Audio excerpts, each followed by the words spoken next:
might vocalize, so I'm just gonna make sure that I'm talking loudly. Okay, cool. Thank God, because the last interview I had, it was like over here, and I was like projecting. He's like, I'm good, and I was exactly. I'm looking at the I'm looking at your levels. I'm just making sure I don't peak. I peak all the time, so it's fine. Yeah. So I'm just gonna make sure. How you been, bro? I've been good, been a long man. time, How long has it been? It's been about a year. Just about maybe 9 months or so. Yeah, because last time I saw you was when Rachel was in town. No, I feel like it was earlier. I think it was like New Year's, like 2023. No. Are you sure about that? Positive. I swear it was like I saw you in the winter last year, but like I could be totally wrong. I know. Yeah, that sounds about right, actually. Okay. Yeah, I'll give you that. Maybe October or November, fall, somewhere around winter. there. Yeah. Okay. Yeah. So Honestly, my perception of time is so fucked up. Mm-hmm. You know, like I don't even know what is happening this week, let alone because it's already Thursday. Right. And so before I know it, my week is fucking shot. I mean, the fact that I'm basically playing tourist right now, given that coming from the East Coast and still on the East Coast, it's every time I come to LA, it's its own thing. I don't even know how to explain it. It's like because I've been around like the New York scene and like seeing how the New York walk and talk works and how everyone in the East Coast is like uptight and all that, and just like very gate kept. Where like here it's like it goes 10 times slower the speed of like walking the street in New York and like super like, consistent, right? Yeah, it's like very like I don't know, like it's very like sharing. The sharing is caring factor. Yeah, it's more of a community out here as opposed to a city over there. And I think too that like, when you stay here long enough, you get kind of like caught up in this whole thing where it's just like, oh yeah, it's all villages, you know? It's not really like a city per se, and word travels pretty quickly, you know what I mean? Oh, for sure. It's such a small town because like when you're working, you start seeing the same people over and over and over again. And that's what's crazy about the whole thing, to me. Because I've run into people, like I ran into a guy yesterday when I was on a shoot for fucking, some network show. Yeah. You know what I mean? And they didn't even use me, they used my car, But they used him. Trust me, they used this one guy. They found some value. Yeah, and we're sitting down, minding our own business, and he goes, "Are you Johnny?" And I'm like, "Who the fuck are you?" You know what I mean? I'm like, "Yeah, but who are you?" And he goes, "It's me, Zach."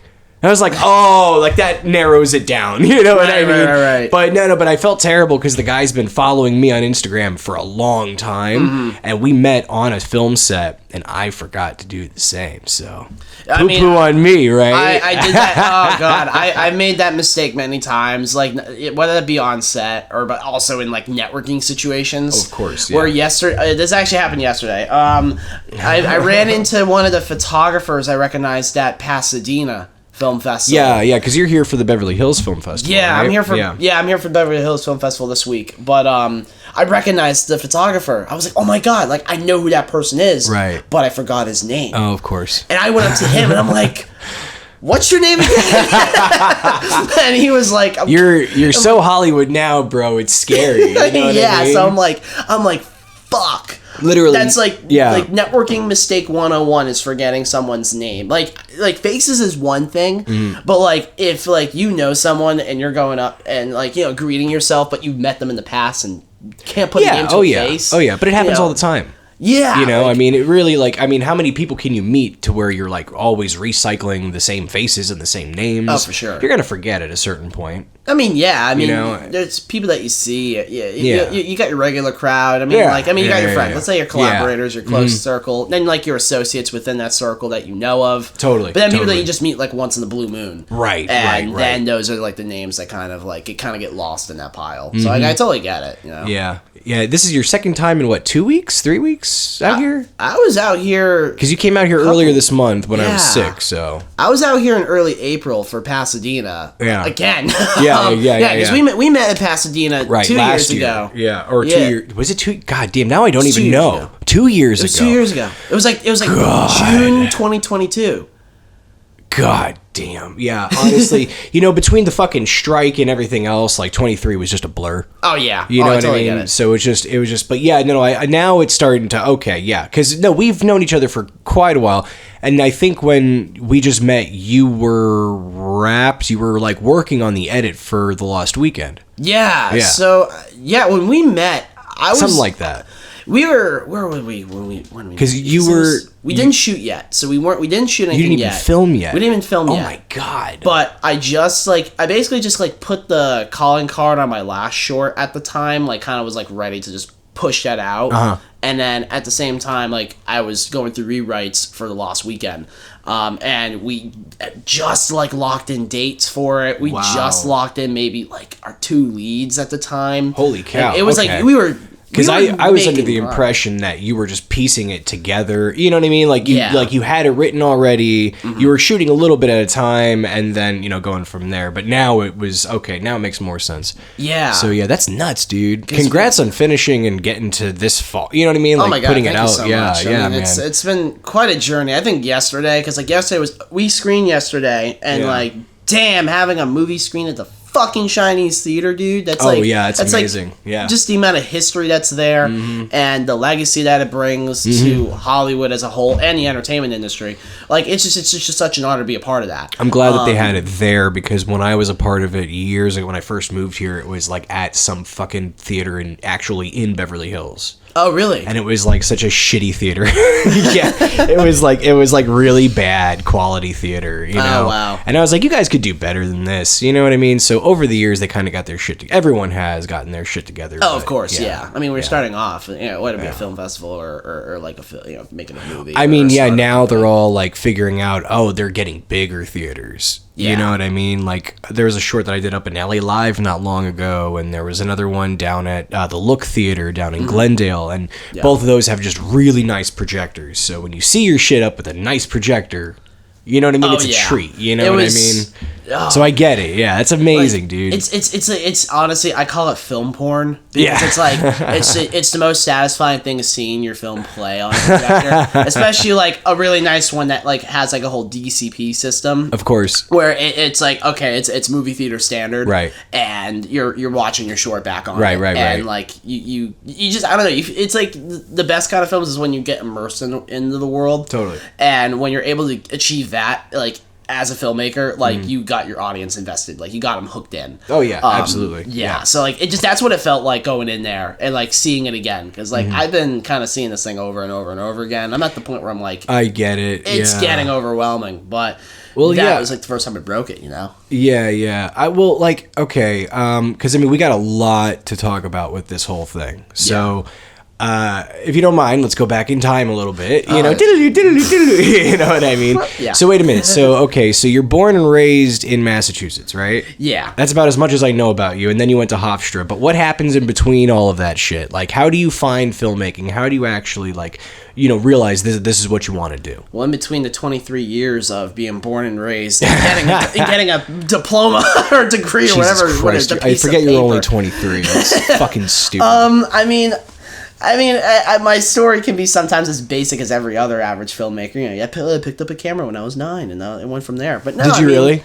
I mean, yes and no. But like, I mean, I started off in sports. Like, I played hockey and was always immersed in that jock world. But I've always had an interest in theater. I've always had an interest in film and television and just storytelling as a whole. And I didn't really get myself like super serious into like filmmaking until I was like 15. So I took a creative writing class my freshman year of high school, and I loved writing. Like that was my way into storytelling, as I'm sure for a lot of other people. Oh yeah. But like I fell in love with just like genre writing and just being able to like narrate my own voice onto something.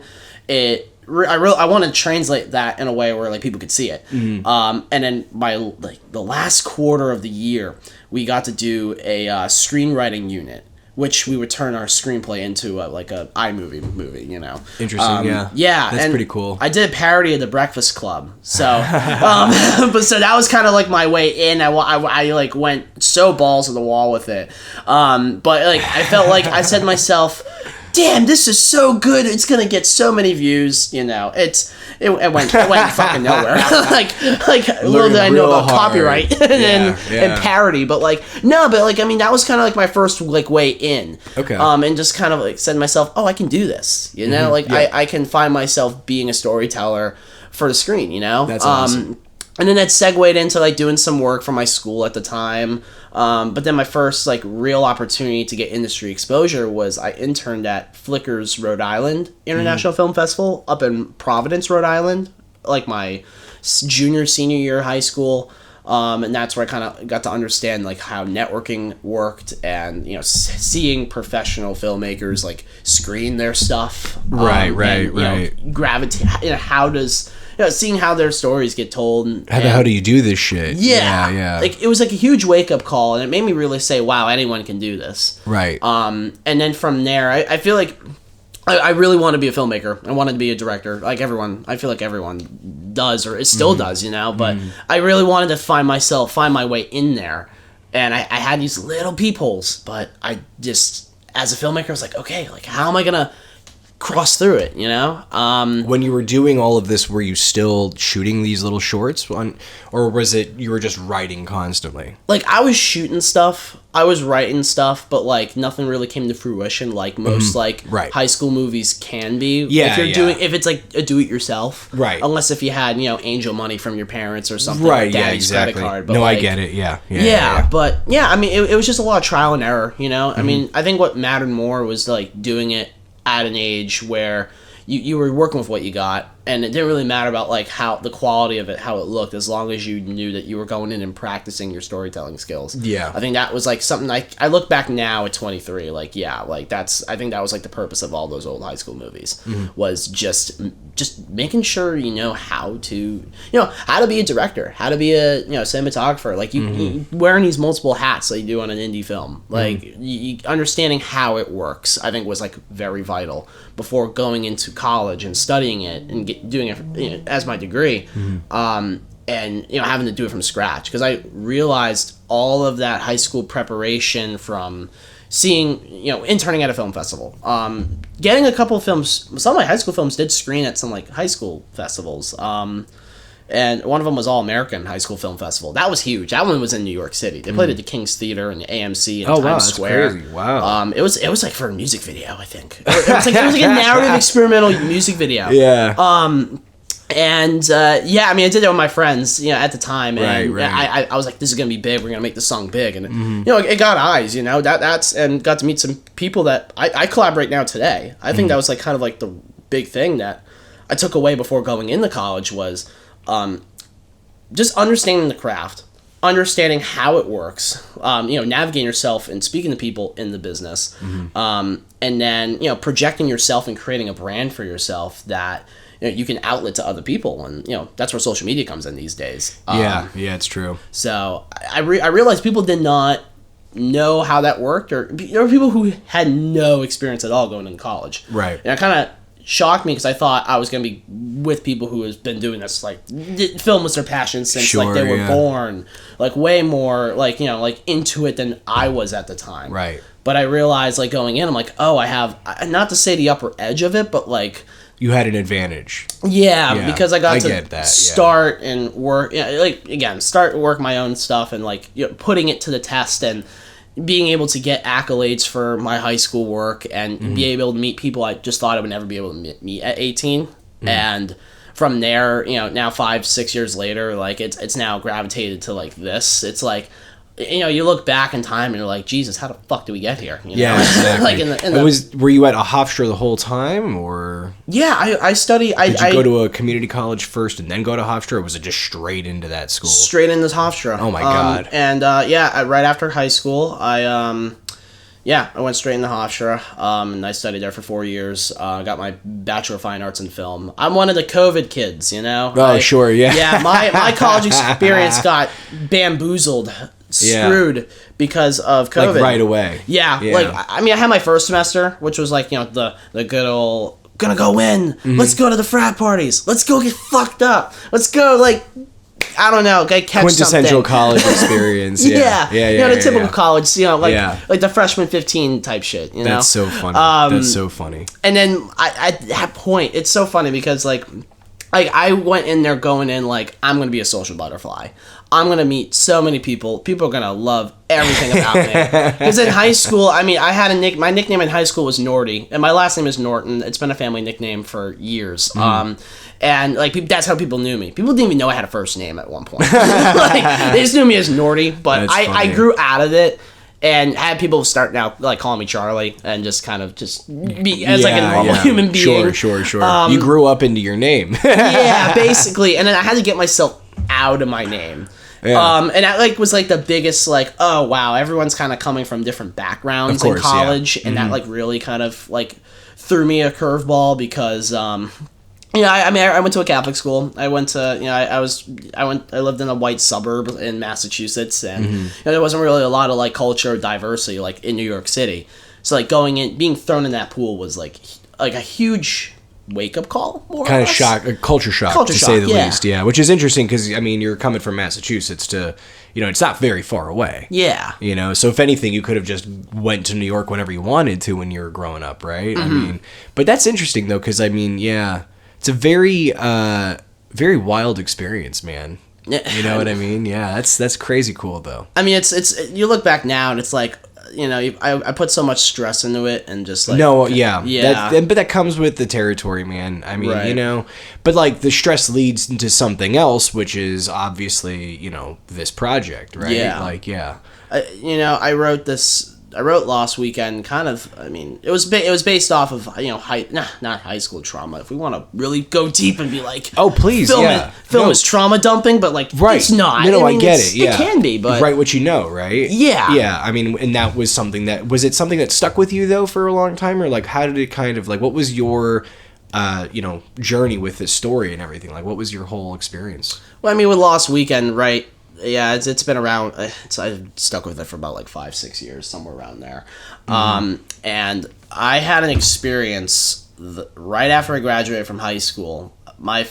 Usually my family rents in Cape Cod every 4th of July, but it was the one year where my mom was sick at the time, and we were just about to go there. She had a heat stroke, and yeah, and like it was kind of scary because like we didn't really know like what was gonna happen to her. I mean, she's fine now, but yeah, we were ready to go on a vacation. You know, my friends were gonna come down every couple days. I had some Cape friends, and my brother, you know, also had friends come down as well. And then the entire family had to go to the hospital.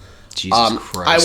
I went the first day, but I ended up going back to the house because they were like, if you want to like watch the house for the week, you could. I mean, my friends came over one day, and you know, next thing you know, it just became a 7-day bender. Like, no shit. Yeah. Wow. Like it was not intended to be that.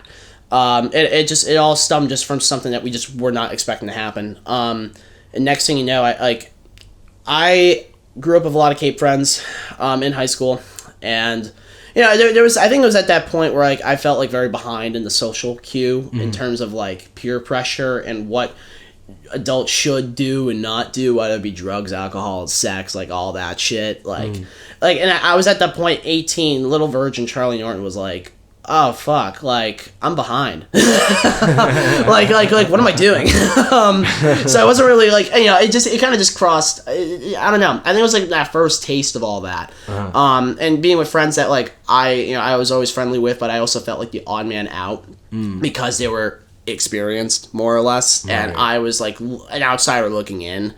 But I mean, memorable. It was a memorable week, you know. I mean, you know, a lot did happen, but you know, it stuck with me because it was like the last time I really felt like I knew after that weekend what things weren't going to be the same, because just I feel like it was just like there was a lot of good, there was a lot of bad, there was a lot of ugly, and I stuck with it. And I think it was like right after I had my first semester of college where I kind of experienced toxic masculinity, I guess, like toxic human behavior as a whole, and just wanted to. I feel like I needed to just get it out in my system.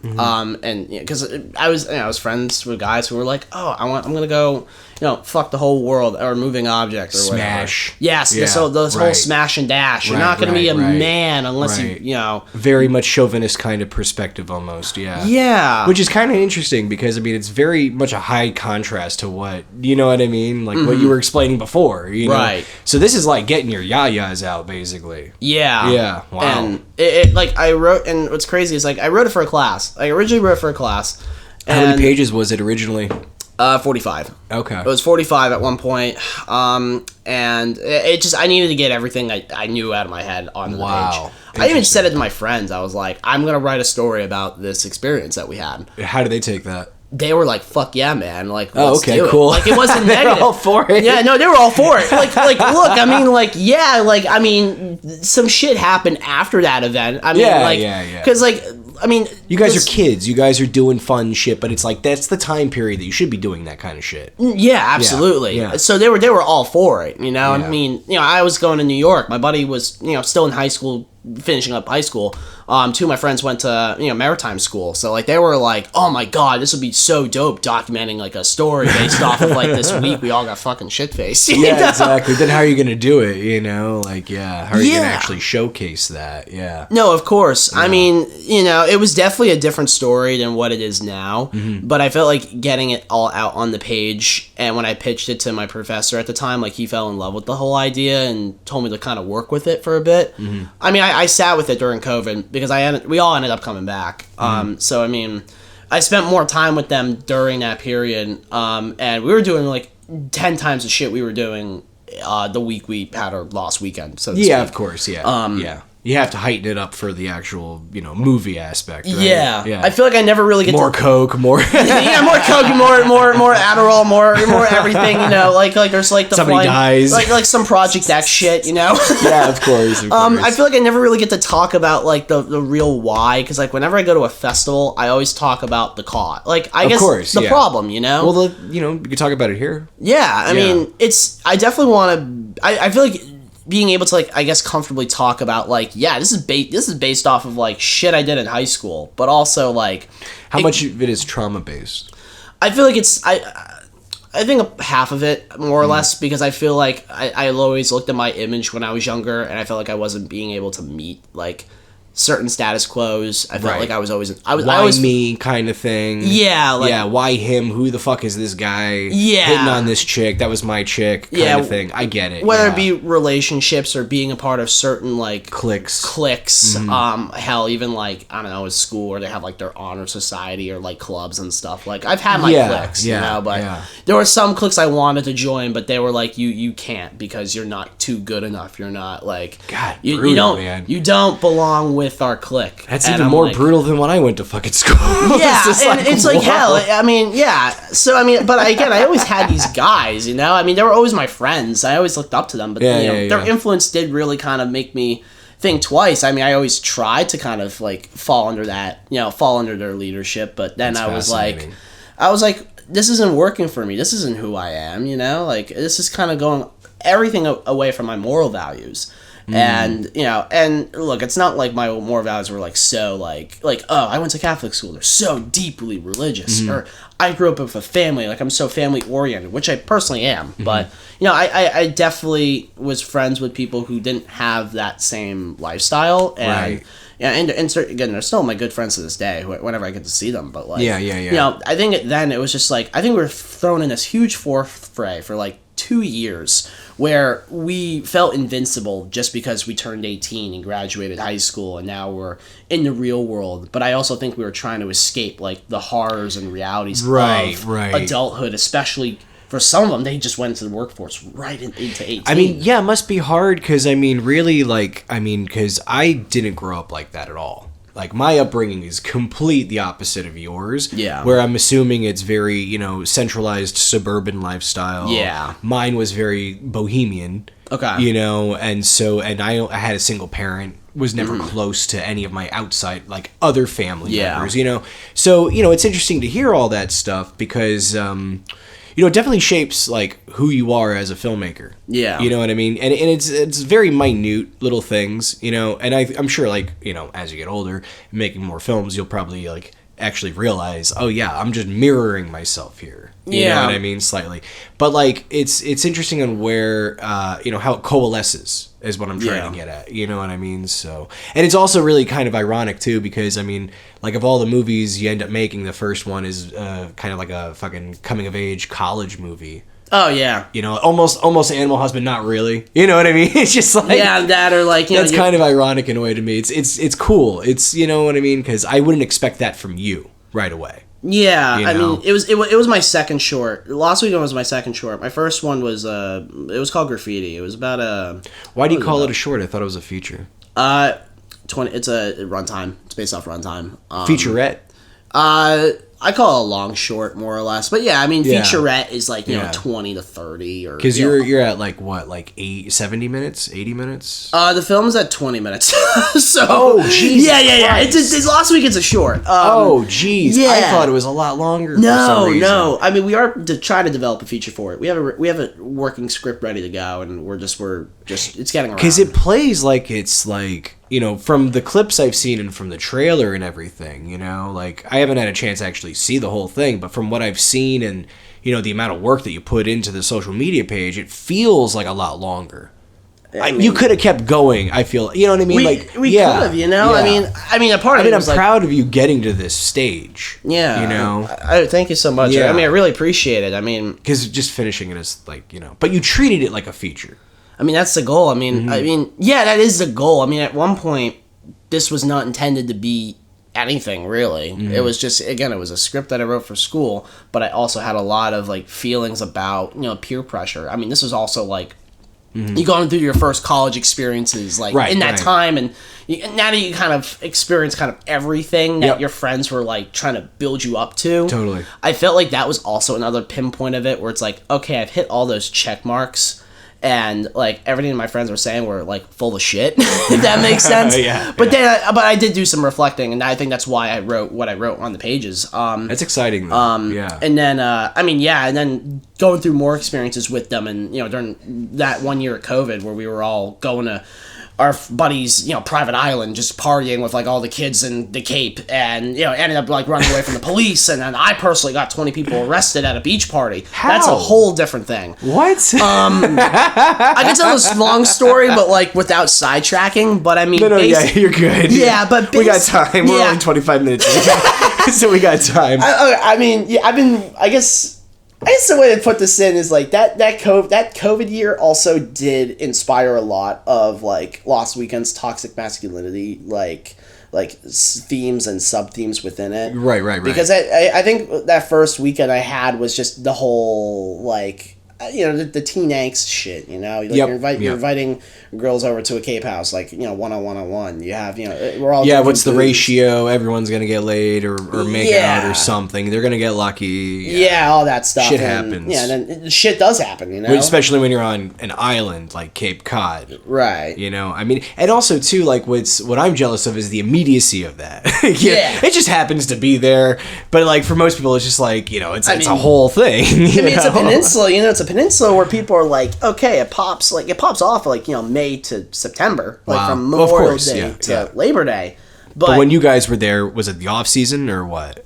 I mean, it's both. I mean, I would say more or less both. Ish. Okay. Yeah. Because I mean, I spent time there. I spent a lot of time there during the on season in particular. Right. But there was a period of time where I was spending time there during the off season. Mm-hmm. And that that was 18, 19, like somewhere around there, like a little bit of 20. That's crazy fucking cool, man. That's awesome.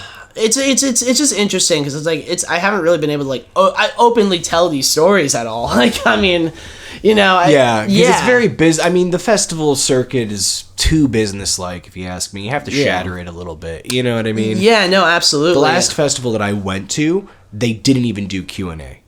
Really? They didn't do any of that shit. No, That's- they played the movies. They said, okay, see ya, bye-bye, have fun. They just did that to us yesterday. Yeah, they literally were just like, okay, fuck off, see ya. Yeah. You know, talk amongst yourselves, you know, like, why is Barbara Streisand the best? Go. You know, that kind of shit, you know? Yeah. And so it was the funniest shit, because, like, when everyone got out of the theater, you know, and I got festival stories for fucking days, but some of them are way better, especially out here. Some of them are way better than others. But, you know, like, you would see these people who are, like, in my opinion, completely out of their mind in some aspect, because, you know, you're getting dressed up like you're going to the Oscars for a festival that you're barely getting a Q&A for in LA Live, which is downtown by the fucking Crypto Arena where the Kings play. Yeah. And so it's literally like you're in the middle of downtown. Yeah. And, like, you walk outside 20 feet away, there's a homeless guy, but you're all dressed to the nines. Yeah. You know what I mean? And your hair is perfect. And you know what I mean? And I'm just looking at these people, I'm like, you're in for a world to hurt. You know, like, seriously, like, what's happening here? It's like, I mean, I love it. I love making movies, you know, but there's also the politics of the whole thing. Like, you have to inevitably play, and, you know, sometimes it'll, you know, that's where the parties come into play, where you get to meet the cool people, but you know right away who you want to talk to and who sticks with you. You know what I mean? So yeah, so it's only natural. I mean, the fact that you're here and you're doing it, you know, like, it's half the battle. Yeah, and you flew 2,500 miles to do it. You know, like, that's impressive. Like, most people are gonna be like, "What?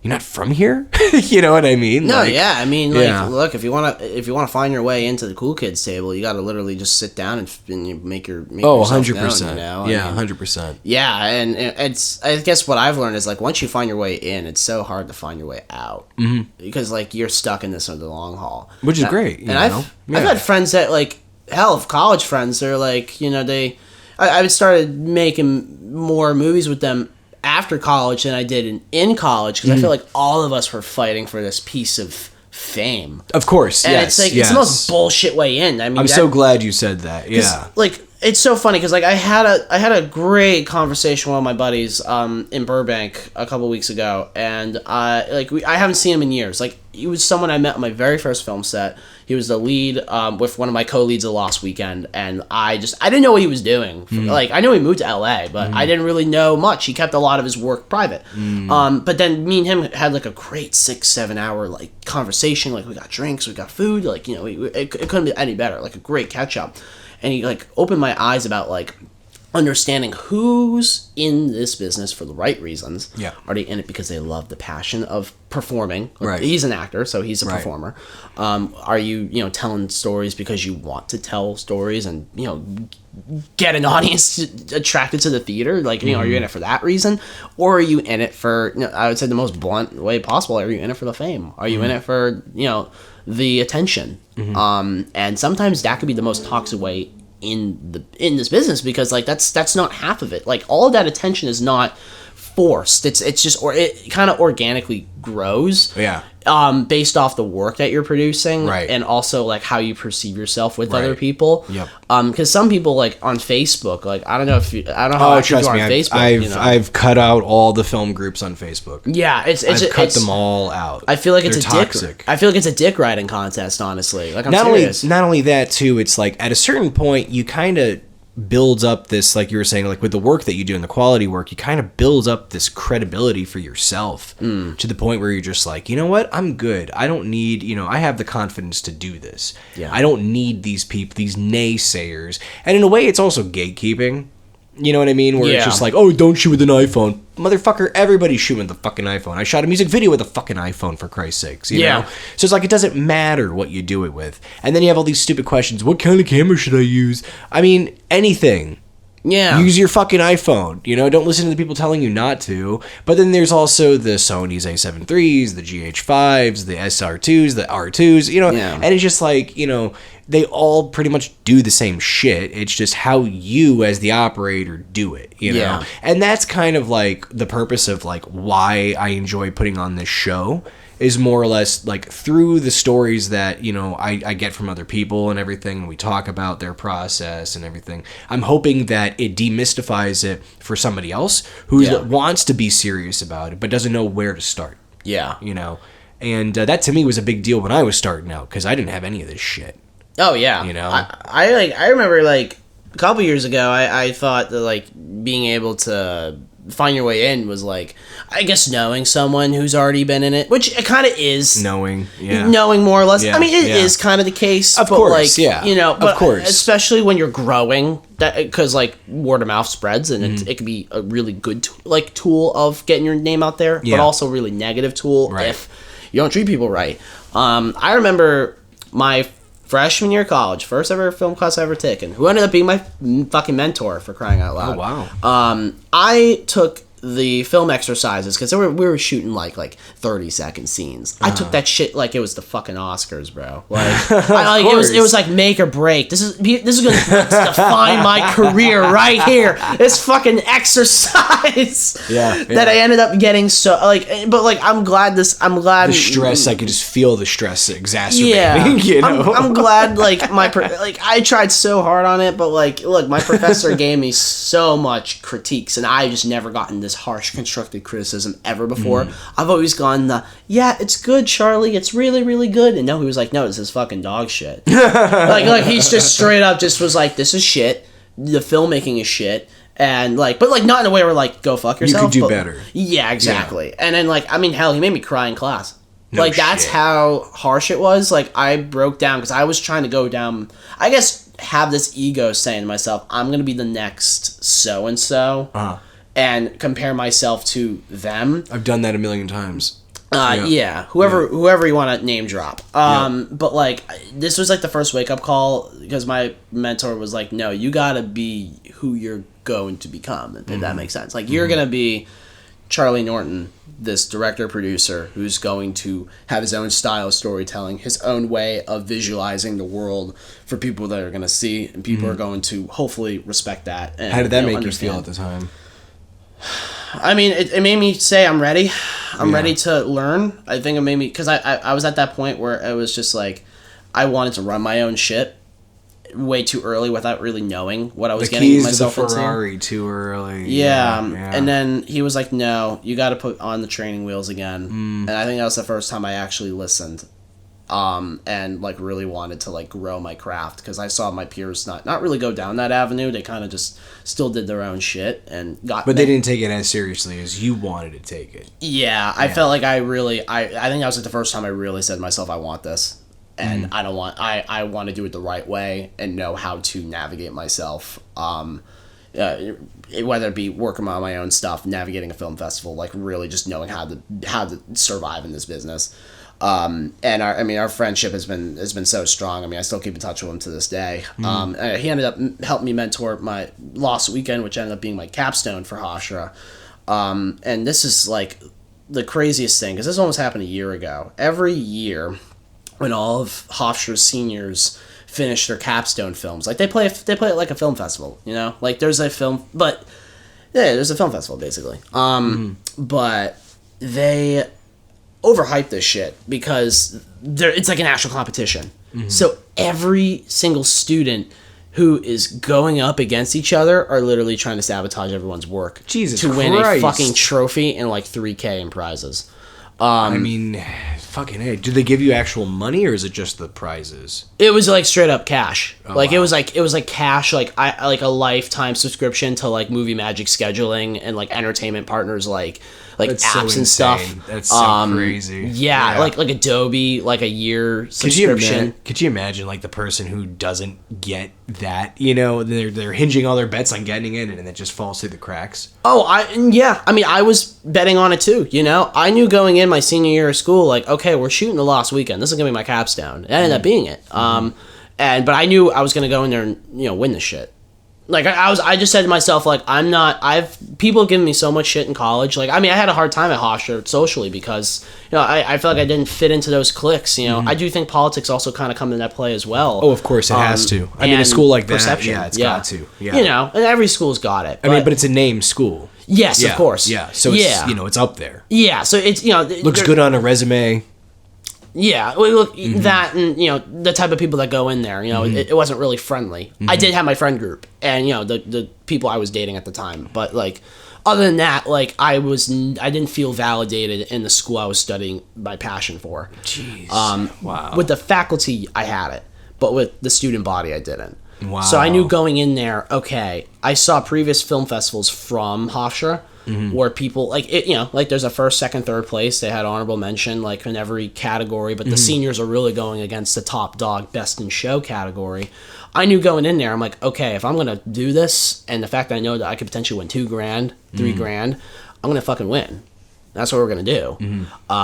And I did not care about really the quality of my own film because I just wanted to tell a story that really meant more for me. I wasn't making this story for this. I was really trying to tell this story because I just have not been able to really get my chest off of, like, this idea of toxic masculinity and, like, you know, understanding your youth and understanding, like, what defines being a man. Not a lot of people wanted to really touch that in, like, a left school like HOFSTRA, you know?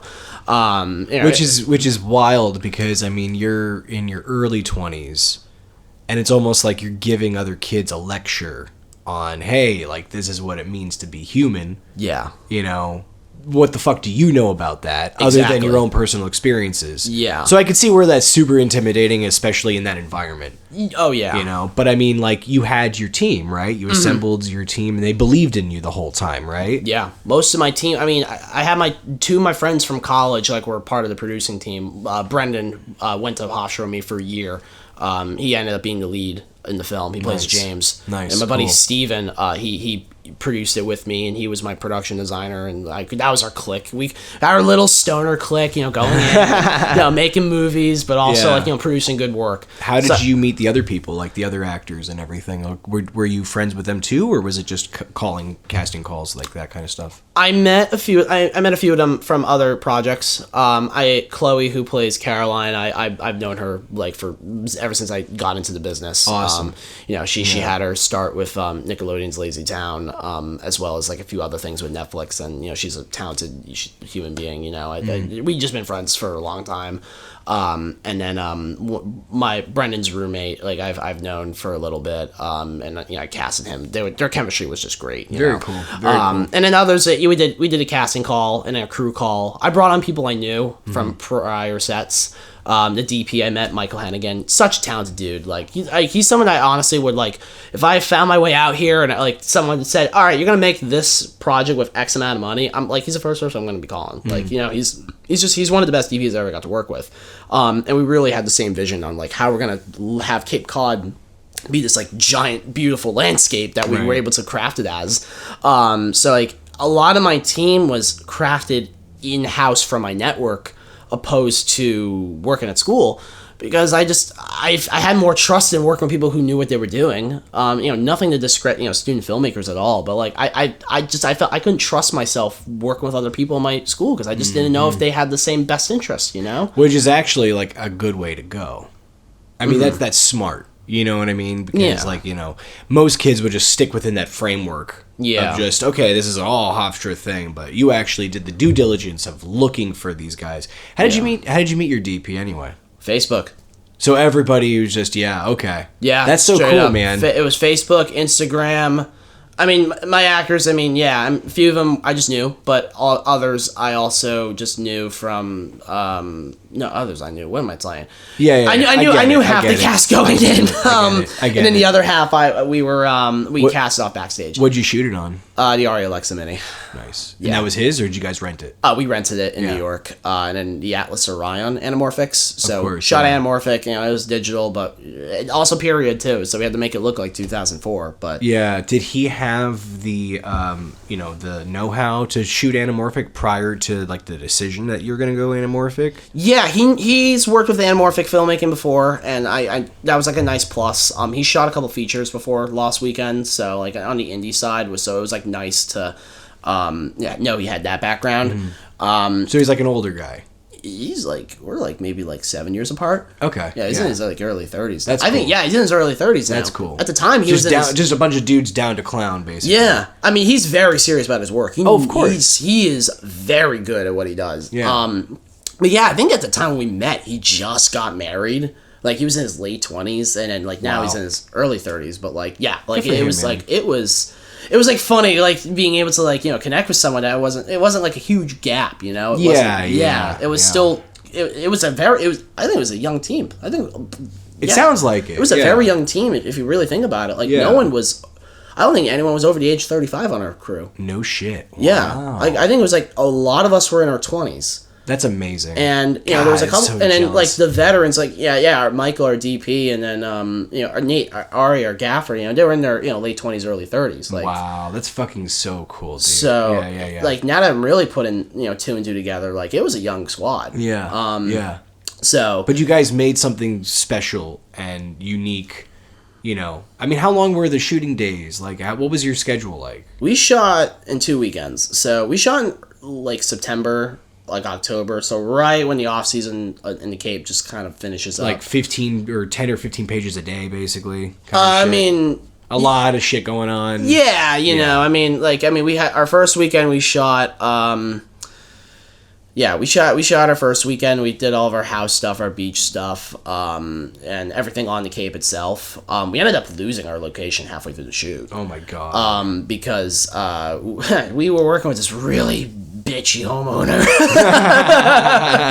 and like never had a film, never shot in our house. Like, it was super nice. Like, we got the place for free. Like, we got the COIs and everything, and like, we covered our asses obviously, but like, like, we walked in like right as we were putting our house back together, and she walked into the shitstorm that was her house, and she cussed out on me. I was like taking it like a champ, I mean, I was just doing my thing. But it was just an ugly sight because she said some things to my crew that I wasn't really liking. I've been there. Yeah, I've done that. I was just like, I'm like, wow, okay. I've seen it. Yeah. Yeah. People don't like film crews, but they love movies. It's really weird. No, yeah, exactly. So, I mean, we had to shoot an intimacy scene. That was like the last thing we had to do in that house. Oh my god. It wasn't planned that day. Like, it was planned like the next day. And so we ended up having to, pack up and, wrap out a little earlier than anticipated. And we rescheduled our pickups sometime in October, so a couple weeks later. Wow. But that first weekend, we got hit with the best weather. And that's rare for New England. Because after September, the fall kicks in. It gets cold, or we get this second Leaves summer. change really quick. Yeah, sometimes we'll get like a storm here and there. Like, we got hit with a weekend of clear skies, sun, 80 degrees. That's incredible. Mid-September in New England. Wow. Very rare for New England. Yeah. I would say, jeez. Yeah. And then we shot our second half in like early October, so like around Columbus Day. But we were doing mostly interiors then, and the leaves were starting to like change yellow, like yellow, kind of going into like that orange scene. So like we were like, okay, like it's pretty, but not necessary right now. Yeah, exactly. Yeah. So like, I mean, we thankfully just had to shoot an intimacy scene, and then we had to shoot our liquor store scene, and then there was an outside for it, but like it was thankfully like a small store. We had enough like room to work with where we can hide the changing of the season.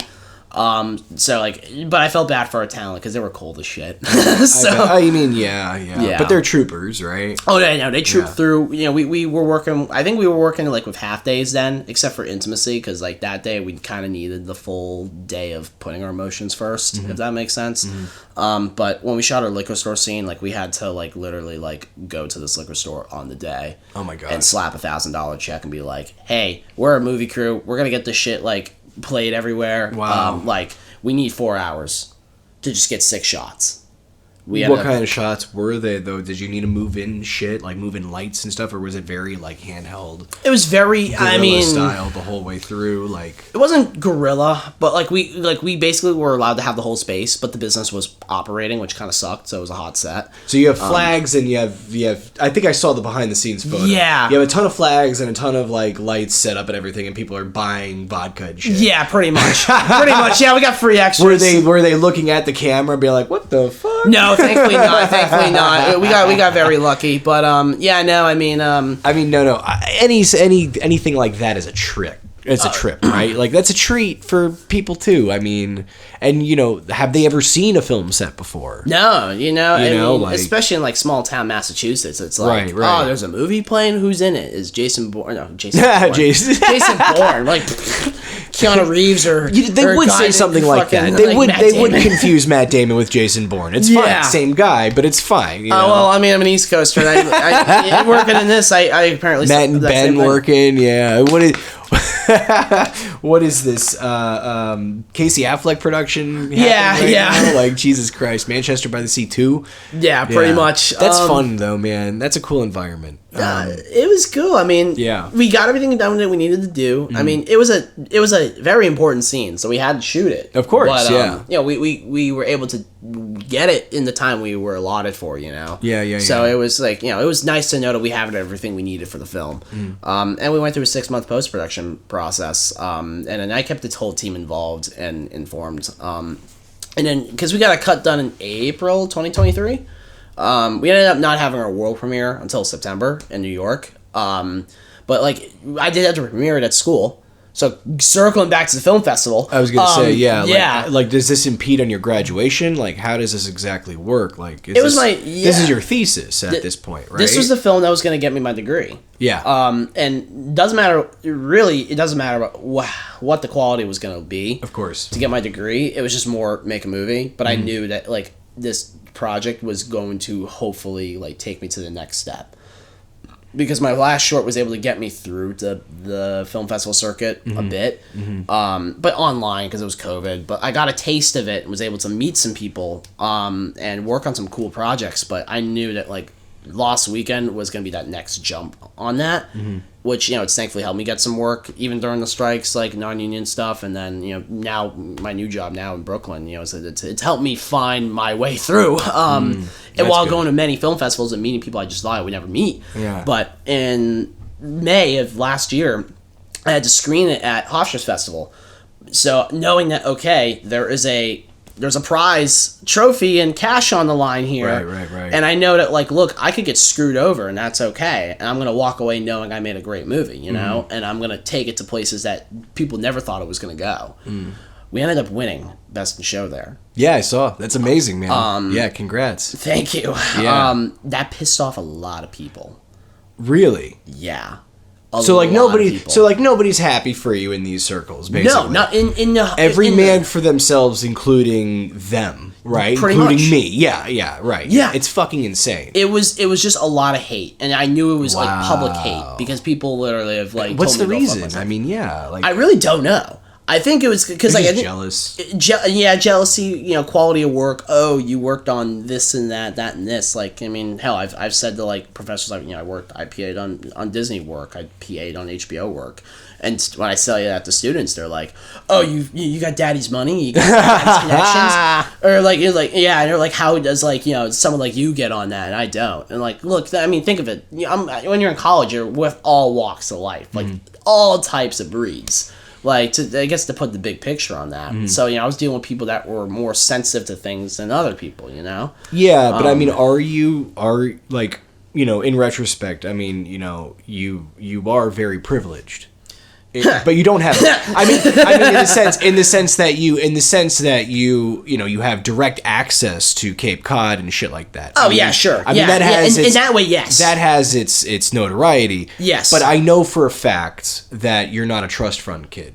Oh yeah, I correct. know for a fact. My parents didn't go into film. You don't have money like these kids were assuming. Yeah. But you had the wherewithal to rent your own gear, to know a dude who would want it. Yeah, no, I want this anamorphic. Yeah, exactly. I want this RE Alexa Mini because that's what's popular. Right. And then meanwhile, these kids are shooting on whatever they have. At school. And you just blow them. So, like, yeah, there weren't any rules that you had to shoot with this camera from school or anything like that. You just went the extra mile. Yeah. Was any of that because you, like, worked on the projects and you knew these people and you were like, okay, this is, you had the gumption to be like, I have to rent gear. I can't just buy it. I think it was just seeing other people create shorts and the quality that came out. I also compared those to like the quality of films that came out at my school with the shorts, and like not all the filmmaking at my school is bad. Like there's been some great filmmakers that come out of HOFSTRA. But I was seeing a lot of it within the walls, but I also had that perspective outside it. And so I kind of was able to kind of see like what films looked better than others, without really knowing its story. And then some of those films got the tour, and they got to get recognized in festivals out west, and in New York and Massachusetts and Atlanta, Chicago, like they toured, But like some of the films that came out of school, they made it and that was it. You know, they just locked them away on a hard drive. Maybe it got into like one online festival or something. And that was like, it. Yeah, that was it. Yeah. You know, they made fucking Instagrams for it. Like they hyped it up, like Jesus hyping up all their like Christ. student crew and all that. Right, and, right. You know, I'm like, okay, we're gonna go down that same route, but like, okay, like it'll be more rewarding if we got to screen at festivals. Because I think even now, I think I'm the only like filmmaker out of my class that is actively touring this thing. No one did that. They just finished their project and slipped it away, and they were like, "Yeah, I'm not doing that." But you had a plan with this thing. There was a plan. Like, yeah. Oh yeah, there was a plan going into it. Right. Well before we shot, that this was going to be like we were going to tour this thing. We're going to get many eyes on it, and no one's going to stop us on that. Yeah. Like we're going to push this out. People did say to me, "They're like, it's 20 minutes. You might have a hard time screening."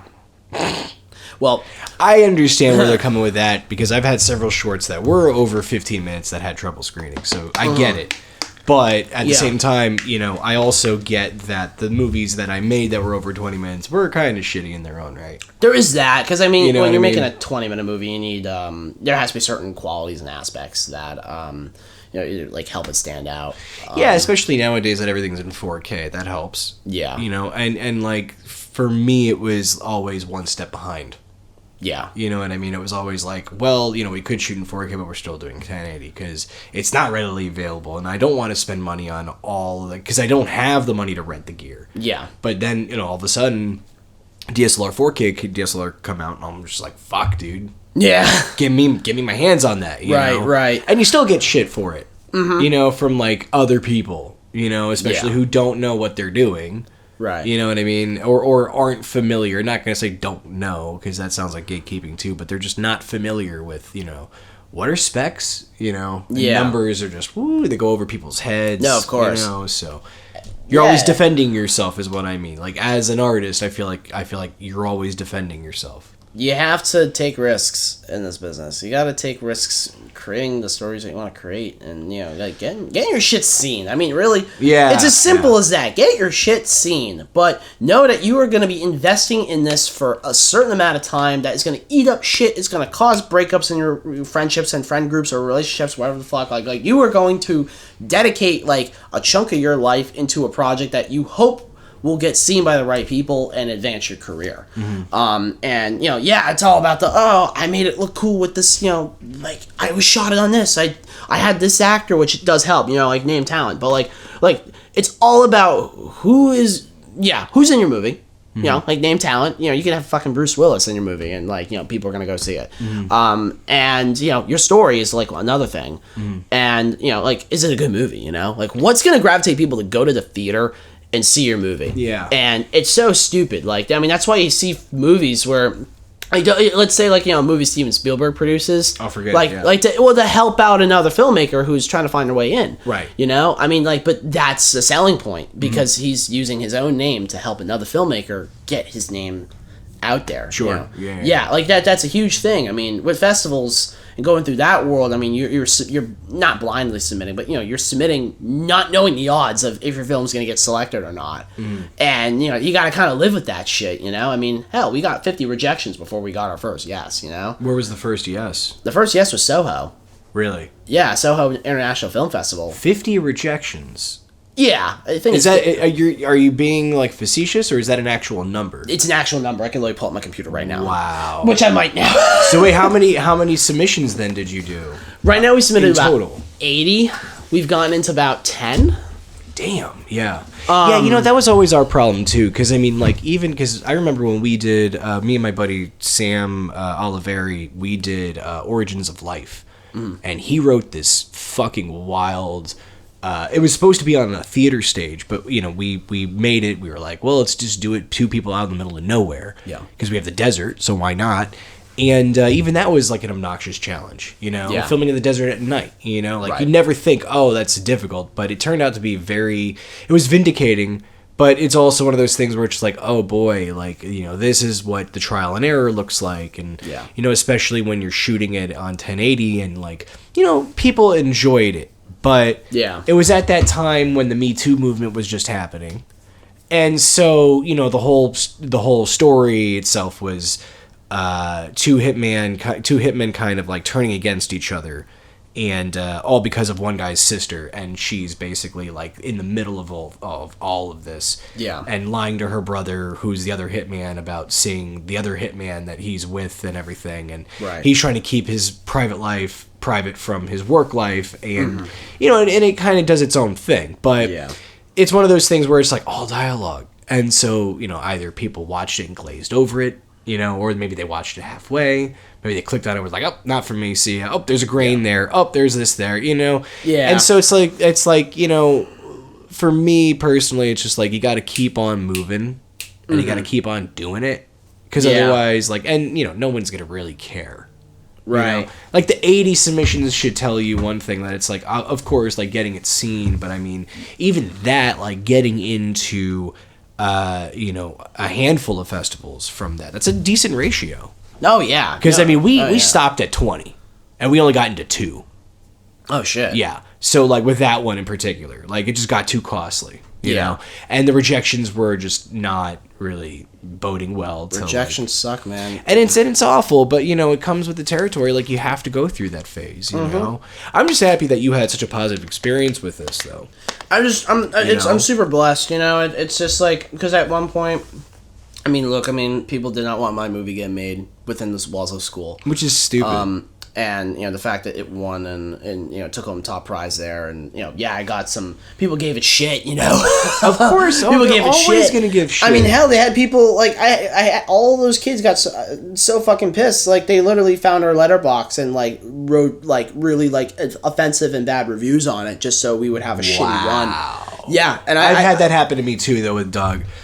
Like, somebody wrote, like, oh, why would you go from black and white to color? The only movie I saw do that well was Wizard of Oz. Dude, and I'm like, what? Oh, God, like, where do I begin? But take those, but, like, frame those, you know? Like, take a screenshot and frame those, because those are fun as fuck. I'll never forget that I one. still have them, and, like, dude. Can you read one of them, if you don't mind? Oh, my God. You know, just read one. They ain't seeing this shit. Choose one and read one. They ain't seeing this shit. It'd be great. So. Or sorry, help me. Wait. No. It's gonna be on Spotify. Don't worry. Where's my favorite? Where is my favorite one? I haven't seen these in so long. I mean, hey, you know, it helps the folks at home. You know what I mean? The funny one I have here, which I've just dug up. Someone wrote this hurt to watch.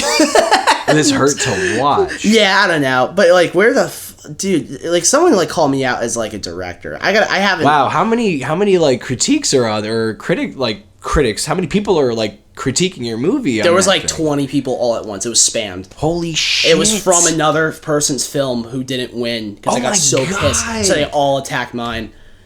All attacked mine. Someone wrote, I wasn't going to leave a review for this film because I went to school with Charlie, but I didn't want to be mean. What him and his crew have done to my friend is absolutely unexcusable.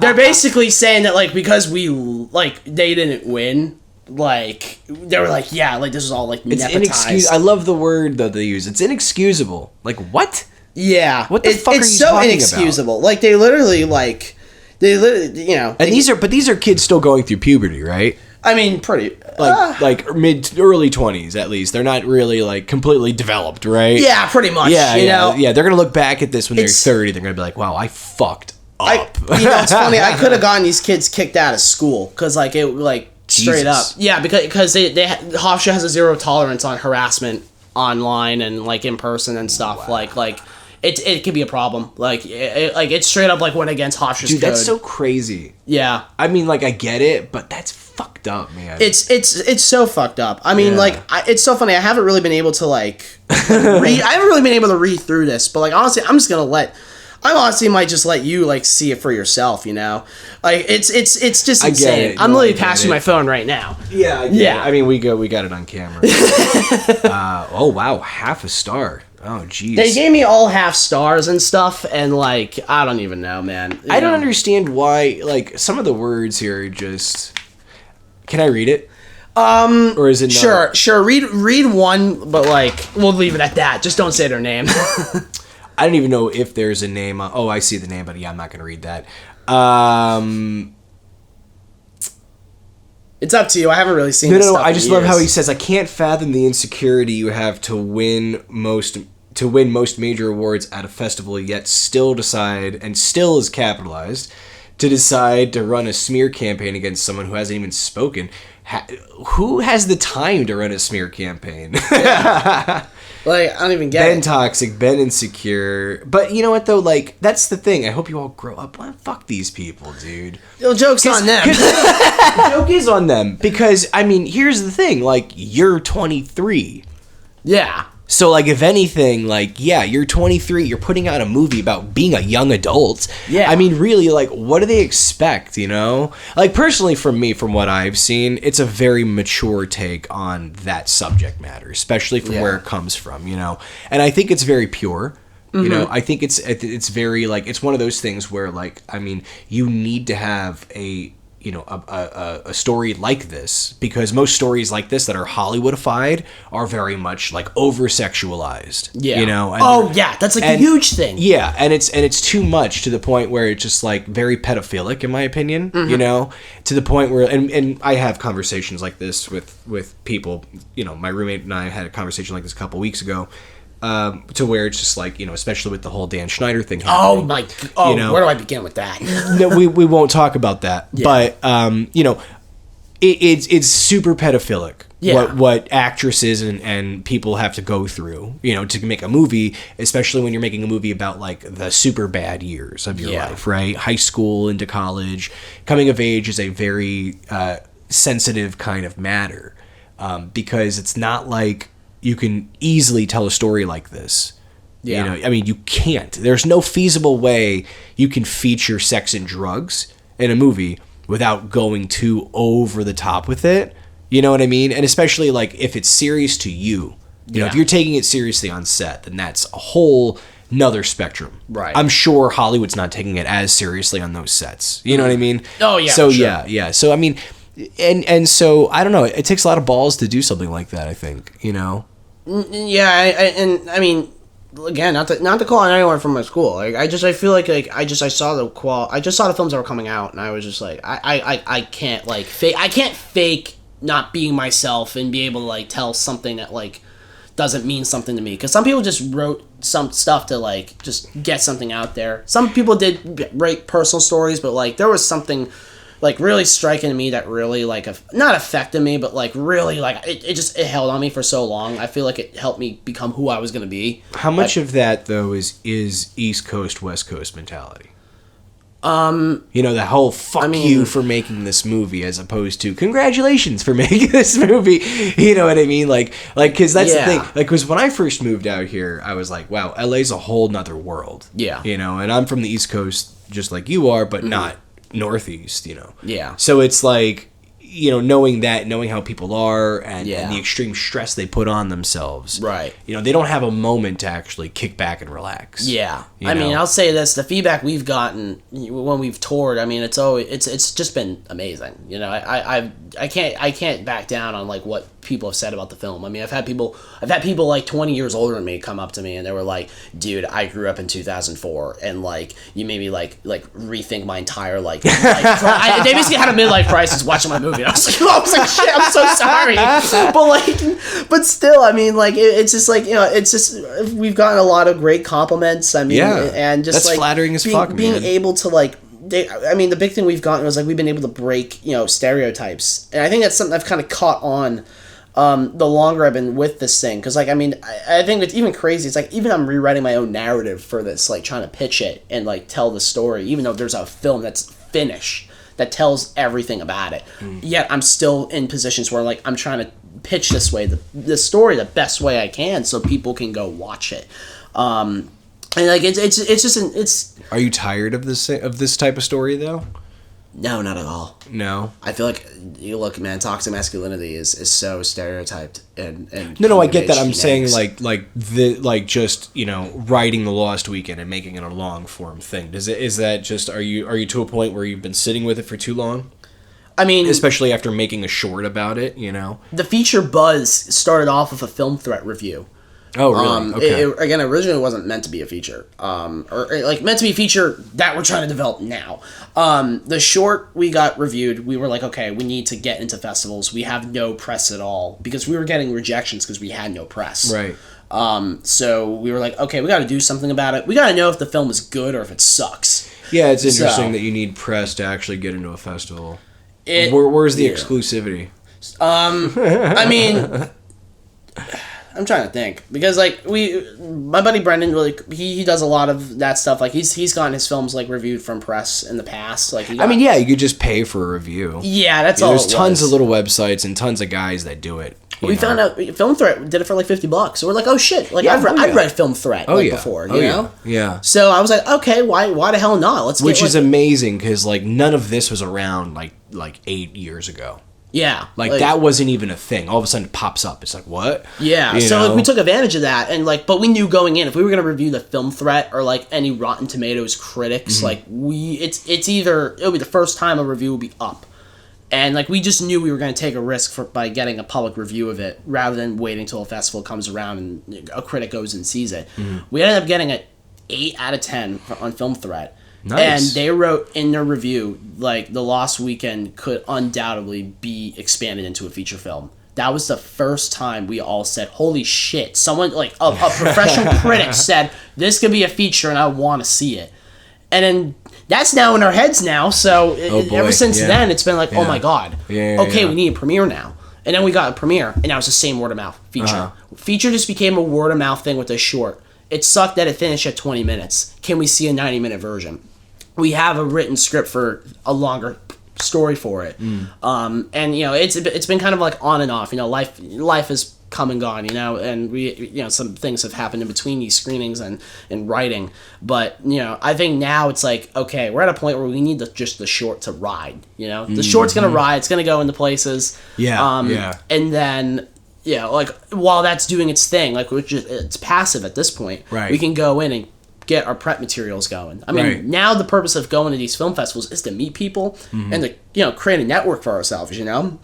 And hopefully that this leads to, if it doesn't lead to a feature for Lost Weekend right away, maybe it leads to my next job. Maybe it leads to the next thing I might work on, you know, like yeah, it always leads to something else. Yeah, of course. You just don't know what. You know. Yeah, absolutely. I mean, it's been crazy. I mean, yeah, I will say festival touring can be tired. Oh, for sure. I feel like I'm at a point now where I said to myself, after Beverly Hills, I'm taking a huge back seat.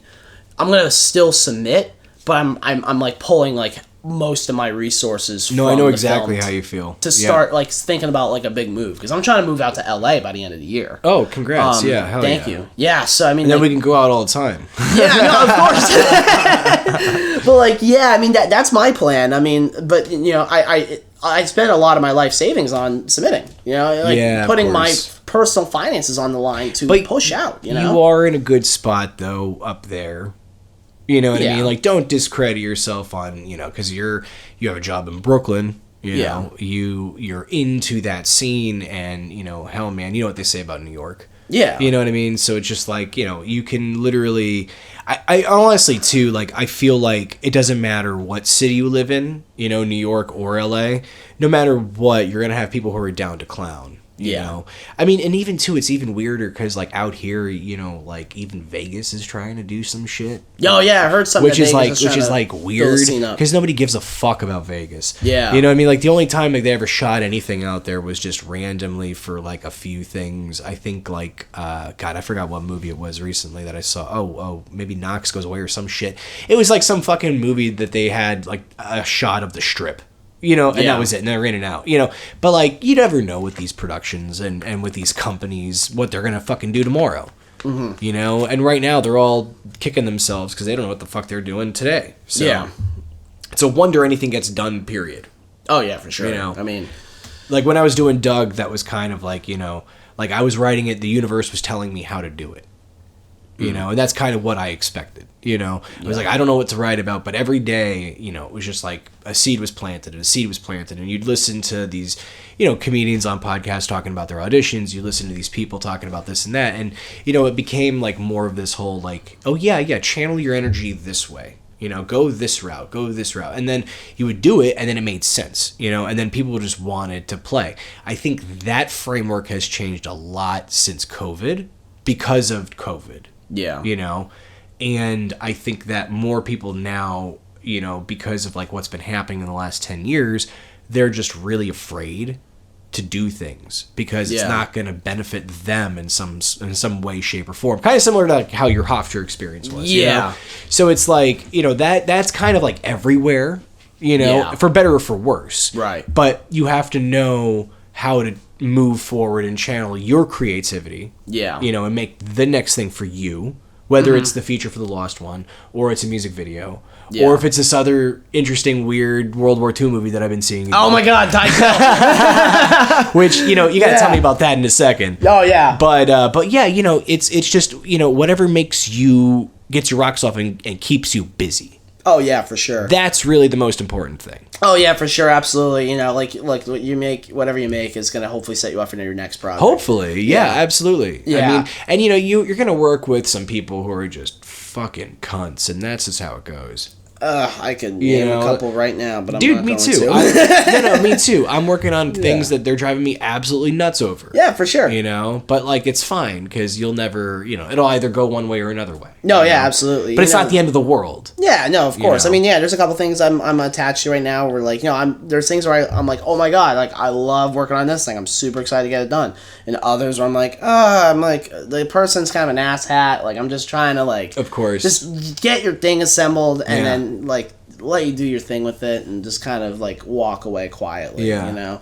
One last thing I will ask about The Lost Weekend. Have any of have you received any accolades for it aside from HOFSTRA or for your actors or for anything like that? Have they gotten any feedback, any award feedback or anything like that? Yes. Thankfully, yeah. So I mean, it's what's been great about this run is like we've been getting into places we just thought we never were going to get into. I mean, again, we premiered at Soho. Right after Soho, we got into Kevin Smith's film festival. So we got that's wild. Yeah, we got to meet Kevin. We got to meet his whole crew and all that. What was that like? Very interesting, you know, because Kevin was always, you know, he always had that stoner personality, you know, back in the 90s with Clerks and Jay and Silent Bob. Well, now he's full on into it. Yeah. To the point where he can't stop bitching about it. You know? No, of course. You know, what he did, what I love about his work, I mean, because I've always looked up to Kevin Smith's work for the longest time, is that he was able to create a brand for himself without social media. Because he had to use AOL, online chat to kind of figure things out with like the dinosaur age of the internet, if we want to, so to speak on that. Clerks and whatnot. You know, he got into Sundance, but like, you know, he was able to kind of build an image with his work and characters and create this like subworld. Like it's basically the Marvel Cinematic Universe before the Marvel Cinematic Universe. Of course, yes, exactly. The New Jersey universe, more or less. Yeah. So I mean, that's what I love about his work. We got nominated for Best Short there. Oh, congrats. I wish we won personally. Of course, you're always gonna want that because that would have just been the coolest thing. I mean, what did win? This short called Hitman's Secrets of Lies, and I met the director at Soho, and he's a brilliant director. Like, he is just an amazing visionary, and I just like I've looked up to him for since I met him basically, and we've chatted about filmmaking and just like producing good work, and he got to work with superstars like Richard Kind and like Karen Allen and a few others, and it was a well-deserved win. I wish I won personally, but like I mean that's like of course. I knew him, so I'm like congrats, man. He did amazing. That's I was cool. super happy for him. But it was I think even just getting nominated was just such a huge thing. The honor to be nominated thing. Yeah, but it's great. No, I know what you mean. Yeah, I mean that's been awesome. And then we screened in Boston in November of like 2023. That's and then cool. There was like a period where we had nothing. I got invited back to HOFSTRA to screen it again at like a research day thing for undergrad for like anyone who graduated in 2023. That's awesome. So they brought me back. Very cool. And then come February we got slammed with like 8 acceptances back to back. Oh my god. We screened again in New Jersey at a smaller festival, and then we got in Beverly Hills. And we were all like shitting bricks. We were like, holy fuck, we were going to Beverly Hills. Holy shit, they're screening in the Chinese theater? And there's someone else there? Oh my god. Like, literally everyone, it's like, it was just like, we just knew that, like, oh shit, we're seeing a red carpet. We're getting fucking Getty Images. Like, it's gonna be bad. Like, we were just like, holy shit, we're going to LA. And that's why I'm literally staying in an Airbnb in North Hollywood there's right your now. press for you. Yeah. Yeah. And then we went to Pasadena Film Festival. We got nominated for Best Student Short. Because it's a student film, so I was able to still pull that card. Yep. Didn't win there. I won Best Student Director at New Bedford Film Festival, which was kind of a shock. So I was like happy about that. Didn't win Best Student Film. Got nominated for it, but like to me, I got a directing award. That's all that matters, I guess. Same with that small New Jersey festival. Did you actually get like an actual award for it? I got a nice trophy. You know what? Nice trophy. That's for so it. funny because I am fucking livid.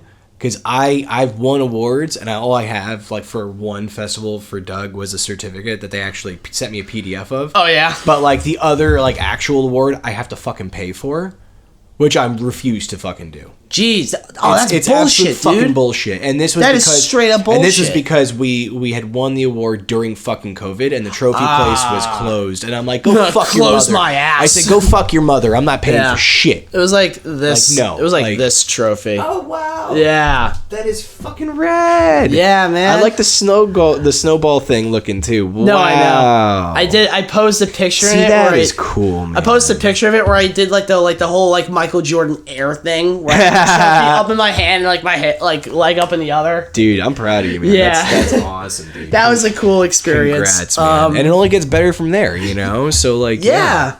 No, of course. I'm just like trying to think where else we screened. I mean, like, yeah, we're going to Block Island at the end of May. So you're still doing this thing? Oh, we're touring till the end of the year. Holy shit! Like, we got into a festival yesterday. I can't even say right now because Really? like I have signed a I forget what it's not an NDA, okay. but it's not a conflict of interest. It's like Is it in the States or is it somewhere else? it's in the East Coast. Okay. But I forget what it's called because I've signed one of these before where it's like, hey, you got in, but you can't announce it yet. What?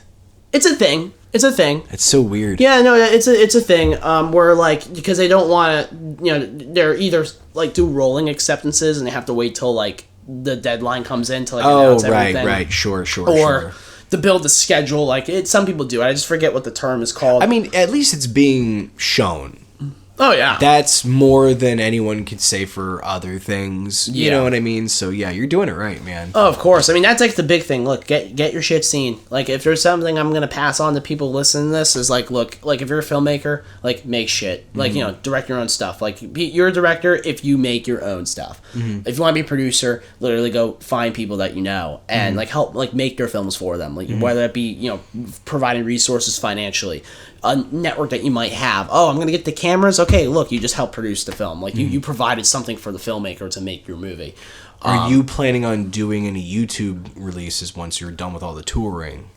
Our goal is to put it out publicly online at some point.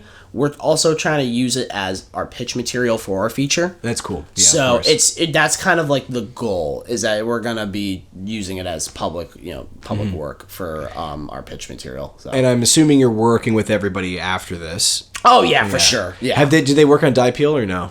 They didn't work on Die Pill. I would love to get What's into this. that about? Like, Okay. what's the genesis of that? Real quick? So one of my producers of Lost Weekend, his name is Ted Omo. He's a great filmmaker up in Boston. He's one of my good friends too. Like we've worked on a few things prior. He loves history, like narrative pieces. And I did before I did Die Pill. He did a American Revolutionary movie called Redcoat. Now it's like about like a redcoat, basically a British soldier who finds himself on a colonist's farm, and like they kind of like battle between like Lexington and Concord and fucking it's American Revolution, I guess. Oh, that's such a shitty pitch. Fuck. Okay, but I get it. It's challenging patriotism, especially in the 1770s. Shit's hard, man. Especially when you're doing a historical epic. Fuck, man. It came out so good. I had the privilege to edit it, and I'm super excited for its tour. So Cool. I'm hoping he pushes it out. So that's really cool. Keep my fingers crossed with that. But but that's interesting though, because like I've seen period pieces. I've never seen anybody really do a what do you call it, like a low budget historical epic. It's and I say low budget, piece. With asterisks and quotation marks. You know what I mean? So I get it. But that's cool though, man. Oh, for sure. It's a neat little piece. That's really cool. And then he had this World War II movie, Die Pill. My interpretation of it, this is the best pitch I can give to someone for it. You ready for it? Please. Yeah. It's about a Nazi tripping on acid. Interesting. And he sees the fucking devil. Oh, wow. And everything else around it. Basically, he's having this whole trip, this terrible trip of, hallucinations in his head and like seeing like the future of Nazi Germany right before his eyes. Fuck, man. It is a fucking acid trip. Like, That's straight insane. up. That's crazy cool. One of the... I mean, it was a 2-day shoot up in bumfuck Maine. And I don't know if you've been to Maine before. I've never been up that far, no. There's fucking nothing up there. But well, not nothing, but like... woodsy and extreme weathers and crazy trees. Yeah, like you got great skiers, you got great ski lodges, you got great like small town. Like Portland's very nice. Like South Maine is very beautiful, but when you go the further up you go, there's nothing. Wow. But we shot in Bristol, Maine for like 2 days. Because it's gonna be like a 10-minute short, I think. And like the first day we got caught in a nor'easter. No shit. Yeah. Like nor'easter, like not even like it was like snow and it turned into like a downpour rain.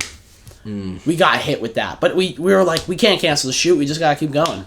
We really shot in the fucking rain. Somehow all the camera equipment like still stayed functional, you know, but we made it work. Wow, dude, that's fascinating. But it worked well, you know. Like I mean, Ted directs like Clint Eastwood, you know. He's a one and done guy, you know. But like 1-2 take max. Like he knows what he wants. Yeah, that's he knows a rule of mine too. Yeah. Yeah, and he's got a great mindset for that because like you know like because some directors, even some I'll even fall under this every now and then where it's like some directors like sometimes don't know what they want or they want too much of something. Fincher 60 takes. Yeah, like sometimes I'll fall into the too much of it, but like only if it's reasonable. Of course. But yeah, like Ted's like he's like a one and done. He knows what he wants. Like, you know? Yeah, of course. And which is great. I mean, I'm an editor too, so like I look at that, and I'm like, dude, are you sure you have enough? No, I know, I've been there too. Yeah, but that's cool though, man. I love how you're just like you're being creative, but it's also like you're channeling everyone around you to be on a different level. Yeah, you're channeling everyone around you to be at least 5 or 6 steps ahead of you. You know what I mean? And that way you keep everybody on the same page of being, you know, up to their own shit, you know, like... Oh, of course. Yeah. Yeah, like you gotta know what you want when you're making something, and you gotta know, like, how to execute it. And, like, they're saying some people just won't, like, think about those, like, other steps naturally that help a production move smooth. Yep. And that's where a lot of complaints come in. But, like, you really gotta think 6 steps ahead. Or, you know, because if you can't... Like, you can't save everything. You know, there's going to be problems that are going to be out of your control, but you can at least prevent them, you know? Yeah, for sure. So, you know, you got to really just, like, you got to take that next step and just, like, really think, like, with your eyes and your ears and, you know, what's going to happen. I mean, we had weather problems on Diepill, but... Of course. Problem solving is the name of the game, man. You're always going to run into that shit. So. Yeah. I mean, we were able to power through our days in 10 hours, you know? We were able to make it work, but, you know, it wasn't easy. You know, we had to just kind of... We had to kind of roll with the punches with that one, but like we thankfully knew what we needed to get, and we weren't gonna like settle for none, or, you know, little or less, you know. So, yeah, that's the best way to put that. Fucking wild, dude. It's cool, man. I'm glad you're having these experiences, man. This is when you should be having these experiences. Oh, of course, you know. I mean, I'm just happy that like you know, even a year out of school, like you know, having the privilege to work on some cool ass shit. Seriously, like, it's like because not a lot of people can say that. I mean, yeah, with the World War II movie, it's great. I'm producing a political drama that we're hoping that we get out by the summer. You know, and these are all shorts, right? These are all shorts right now. Yeah. Because I'm trying to, down the line, I want to be producing features more full time.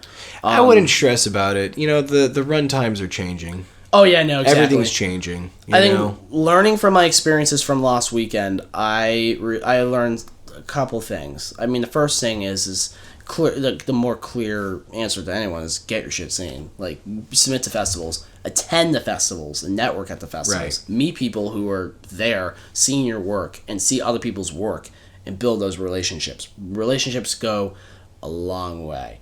Another thing is, like, if you're going to be making something, whether it be a short, whether it be a feature, you got to think of the long-term plan for it. Like, why are you making this? Are you making this to just slap on YouTube and people can go find online, which you can, but like, or do you want to maximize and make something with maybe some name talent, maybe some people who have like had some success in the festival market, and like, you know, like have this be the next stepping stone in your career? But how do you even do that?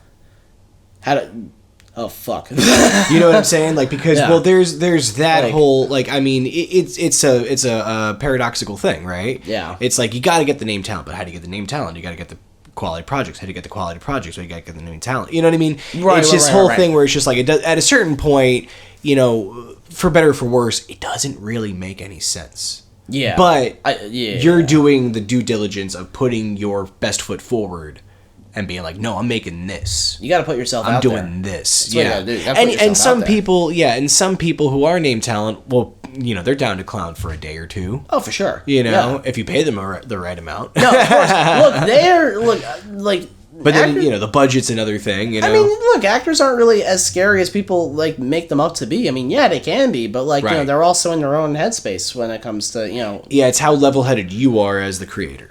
Yeah. Yeah. I mean, like, look, I mean, the thing is with name talent is like this industry is so small, everyone knows everybody, and it's still I live by that because like our industry's smaller than you think, and like to me, name talent is someone who is has been in work that has gone around, like Right. so like I can make a more bigger picture example where someone was in a Warner Brothers movie and it's playing in for every sure. theater, Yeah, know? of Name course. talent there. Of course. In our level in the indie world, it's someone, who's maybe gotten that exposure at that studio level. Right. But or in like cult films that we've seen or TV shows. Right. But they're finding their way around indie features Yeah, oh and yeah. shorts and yeah. like, people like the thing is like the press, it's more for a press thing, The press loves it when like you can cover cover a project with someone you can recognize, But you can't just go somewhere and say I'm gonna go find name talent. I'm gonna have them be in my movie. Yeah. A lot of it is just dumb fucking luck. Oh, of course. Of Yeah, course. I think most of it is dumb fucking luck. But you can find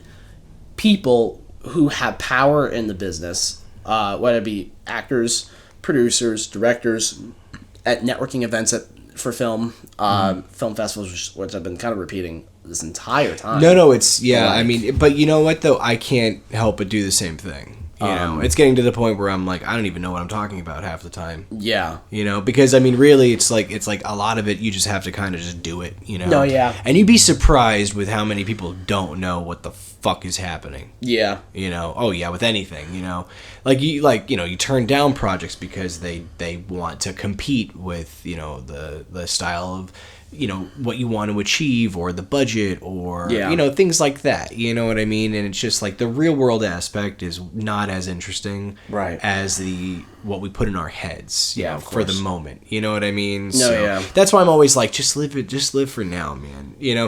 Don't Yeah. think like if anybody ever asks you at any of these festivals, well, what's next? You be honest with them, but like truthfully, if you don't know, don't know. Don't make it Yeah. up. Because I mean, really, it's just how much can you fucking do in a day? I mean, No, yeah. I mean, people think in film you gotta be building Rome in a day. I mean, no, it's not really and you don't that. nobody has that much fucking time or money or influence. Oh yeah, exactly. Unless you're like doing that, and that by all means, fucking get your shit by A24. Oh yeah, for sure. Create your own destiny, man. That's how it is. It's a crazy world, bro. It is a crazy world. But I'm glad you're doing it, man. Yeah. Dude, I'm glad what you're doing, man. You're still creating stuff. I don't know You're what getting I'm doing, things dude. going. Well, dude, you're creating some great shit, man. Thanks, Look, I've man. seen I some of your appreciate stuff. it. Like, look, man, like we're all artists. That's all that matters. And artists got to bring up other artists. And that's No, I how we're gonna appreciate make that. It, Yeah, thanks, man. Yeah, and it's like, I mean, hell, it's like that with even with my buddy Brendan.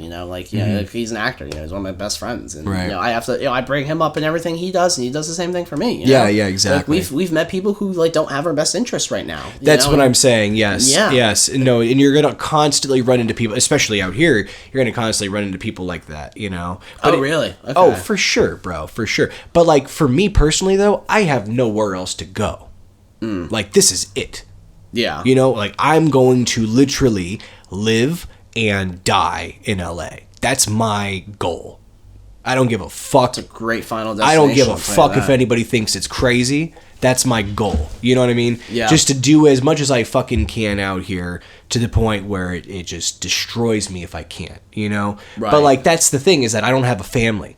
So, that's another personal thing. But for some people, they can go anywhere, Like I was just thinking about this the other day, like real quick, because I know you got to go, but it was this whole concept of like, you think about like what Dune, right? Dune 2, Oh, I saw Dune. Yeah, I saw it. I saw it at the Oh my god, where did I see it? I saw it in New York. I just forget which theater. It was by the Lincoln Center. Oh hell yeah, that's a great spot. Yeah, giant ass theater. Yeah. Well, what's crazy about it is like, you know, the movie. It's a world. It's an international movie, right? You know, everybody's in it. You know, you have 2 American actors playing the leads, right? Yeah.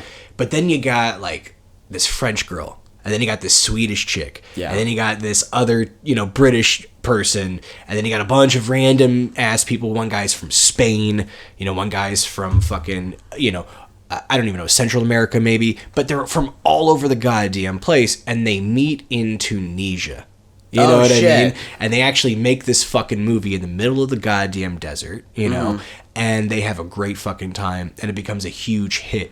But the fact that it's worldly, you know? Yeah. Like here in America, we're always like, we're just so convinced that this is it, you know? Yeah. But then you have like these people who live in Europe, and they're making these crazy little fucking movies, you know, and they're so artistically relevant, and they just, you know, they hit you hard where it counts, you know? That's what really, that's filmmaking. Oh, yeah. You know, that's why we love doing what we do. But, like, a lot of people just get caught up in their own shit. The ego kills them, you know? And then that's where everything just goes way wild and downhill and shit like that. No, yeah. I mean, so just keep the faith, man. You know? Because, like, you're gonna, you know, there's gonna be HOFSTRA, it should be a good example, because there's gonna be shit talkers like that everywhere. Yeah. You know? No, yeah, for sure. You know, I mean, like, look, I mean, whether it be college, whether it be in the real world, you know, like, there's gonna be people who don't have your best interest. And you gotta know how to read that, and you gotta surround yourself with people who want to bring you up as much as they want you to bring them up. Exactly. And it's, you know, like, it's a tough world we live in, you know. For real. But, like, I mean, I'll tell you, my Airbnb right now I'm staying in. Oh like, no. Just like, no, they're great. Look, we're a bunch. If there's one thing I will compare, it is they are all creatives. They are all working. Yeah. They're all doing their thing. Yep. We all know that we're actively searching for the next thing. Yes. And, you know, we know that, like, look, we created something special with the project we just worked on, and, you know, we're seeing each other support each other on other works, but we know that, like, we're shooting for the next best thing for our own interests. But the thing is, we're bringing each other up. That's what counts, all man. that matters, man. Yeah. Like, I was literally looking through all the pictures from our red carpet stuff, and I was like, wow, because, like, we had a huge premiere in New York. Like, we had 400 people show up. Like, and it was like, it was great. I mean, that's so cool, man. We premiere with other shorts, but, like, we sold out our theater. You know, Hell like, that was what was great. Wow. We brought all those people to the fucking after party afterwards. Holy shit. But, like, I'm looking at this, like, you know, some people just went to the premiere, and that was the only time they saw the movie, and, you know, they just followed the Instagram, and that's fine. Yeah. But, like, you know, the people that I'm with right now, they've been a part of this run for the long haul. Oh yeah. Like it's and crazy. That's your family right there. Like half of my talent is, like, still supporting this thing. They're riding the fucking wave. That's so we cool. are riding this fucking wave, and that's something it is such a rare thing for a fucking short. Because I spoke to people, they're like, dude, a short doesn't really have this lifespan. Right. And the fact that, like, okay, yeah, we have long-term plans for the Lost Weekend story. Hopefully, we're gonna pray it becomes a cult classic. We'll fucking see. No ego boost in here, but, like, look, I mean, we can pray. But, like, look, we want this to, you know, make an impact on people. But we also know that, like, we've all stayed a part of this thing. Right. And the fact that, like, we're all still touring it almost 2 years after we shot it. Wow. Yeah. And almost a year after we premiered. That just made me say, wow, like, you know, like, you got people who trust you and have your best interest in you. And yes, it's not like, oh, it's, you know, this movie this movie that, you know, like, it's impressive. Yeah. We're looking to make a huge fucking impact in this industry, and we're ready to come in hard. You know, I'm gonna quote from I've been listening to the Fugees lately. Oh, there you go. Yeah, nice. But, you know, ready or not, here I come, you can't hide. Gonna find you and take some. Yeah. Well, this whole all day today we've been forgetting stuff, but you're hungover. You had that last night, so it's all good. It's all good. But yeah, bro, man, no, that's a good way to end. You know, hey, man, just thank you for coming out here, dude. Oh, of course, man. Thank you for bringing me on. Anytime, dude. No, seriously, you're always welcome. You know, just so you know, next time you want to just talk about shit, you know, we don't even have to make it about a movie. We could just talk. No, yeah, for sure. What's your favorite movie? What have you seen? Oh, you know? Of course. And that's always a trip. But no, I really wanted, you know, I really wanted to get to the nooks and crannies of what you've been doing, because I've been following it too since, not since you've been talking about it to me since we met, but like more so when I watched you guys shoot the thing. I saw the behind the scenes photos. I saw everything. I followed the Instagram page. Right. And it's one of those things, man, where it is a very special project, and you can't help but like when you see something like that, your eyes just veer towards it. And I think that's with a lot of things these days. Like you can kind of tell when it was made with love, as opposed to extreme, man. Yeah, as opposed to like extreme prejudice and hate, which is a lot of, I just want to be famous, I want to do this, and that gets too weird. Look, man, I've been in that mindset before. Like if you met me, if I was 17, 18 years old, maybe a little bit of 19. Oh, you still got some growing, babe. Like you still got some time. I was like really, dude. I was really like. It's all about the fame. But you know what though? Man. Like I'm not kidding you. Like I was literally in a similar position. Like I thought that by the time you were, my age, you should have it figured out. But it's not the case now. And it never was the case. No, for sure, man. I mean, like, look, I've been in that boat. Look, last weekend I feel like has just had a huge emotional impact. Not only the story, like me growing up when I was 18 and, fucking around with my Cape friends and, then COVID, which also played a huge inspiration in Lost Weekend story and hell, even the fucking winter of that year too, where it literally inspired my finale in the movie. That's so like cool. Straight up, That's like in the middle of winter, not even the summer, but like, I think even emotionally now, because like, look, I've been a year out of school, and my parents wanted me to figure things out, and like find a 9 to 5, whether it be in this business, which is very rare, or in something else, and it really just kind of I don't know, it really put a lot of pressure because it's like I'm trying to push my movie out. Okay, so when you finding the fucking job, and I'm like, bro. Saying bro to my parents, but like still, I get it. Yeah, but like, look, even like during the world premiere, like I was going through a lot during the fall, like when we were touring, like the early stuff. The world premiere was like great, but like right after it, like I got out of a relationship at the time, and like that like hit me fucking rock bottom. Oh yeah, it's amazing on how life just kicks your ass all the fucking time. Like it was like one of those things where like the rug was pulled under you after having this high moment. Mm-hmm. Like you just had a world premiere with people who just saw, like, industry people who saw your film and know that you I don't, not to put fucking bragging rights on my end, but like it's people who think that this can succeed and be something bigger. Exactly. Exactly. And then she pulled this thing where it was like, yeah, that's it, I'm done. Wow. No reason at all. Even though I kind of assumed maybe there was some cheating going on there. But like, I was like, fuck. Yep. That hit me rock bottom. If you saw me in Halloween, oh Christ, I'm dude. so sorry. It was like tough because like I just, there were things that I had to see on social media I didn't want to see. Of course, yeah. And I feel like even like the drugs and alcohol too, like, also kind of came into effect. And just like, how do I find this form of escapism, And then you become a real Gaspar Noé with Dipeel. Yeah, that was fun. Really. I've been going to therapy for that like 6 months. Like, I guess just understanding, like, good for you. I guess maybe whether it be my own masculinity or like understanding like what's my purpose beyond school, because I feel like when you go to school for like 18 years of your life, maybe 22, however long, you start growing and developing who you are. Right. Like you feel lost that first year. Oh yeah, my friends went into their 9 to 5s and they're stuck there. Mm-hmm.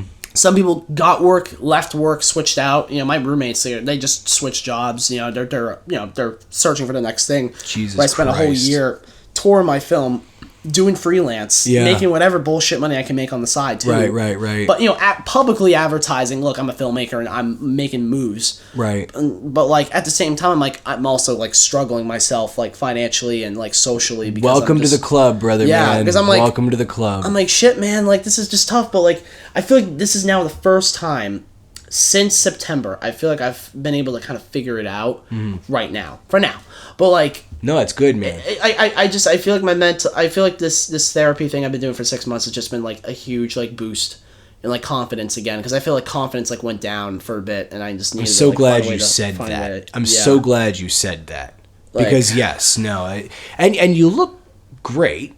You look good. No, seriously. You also look good too, man. It's not easy. It's so easy looking this. But for real though, like honestly though, no, it's you don't look phased, is what I mean. You look very centered. you know, which is good, and you feel, and I can tell you're confident about what you're putting out. So right, you know, it must be working, you know. So that's good. You know, I'm hoping it is. You know, I mean, yeah. I mean, I do think a lot of it did stem from romance, but also like I think also just like that Life, change. But you're so much living. change. But you're living.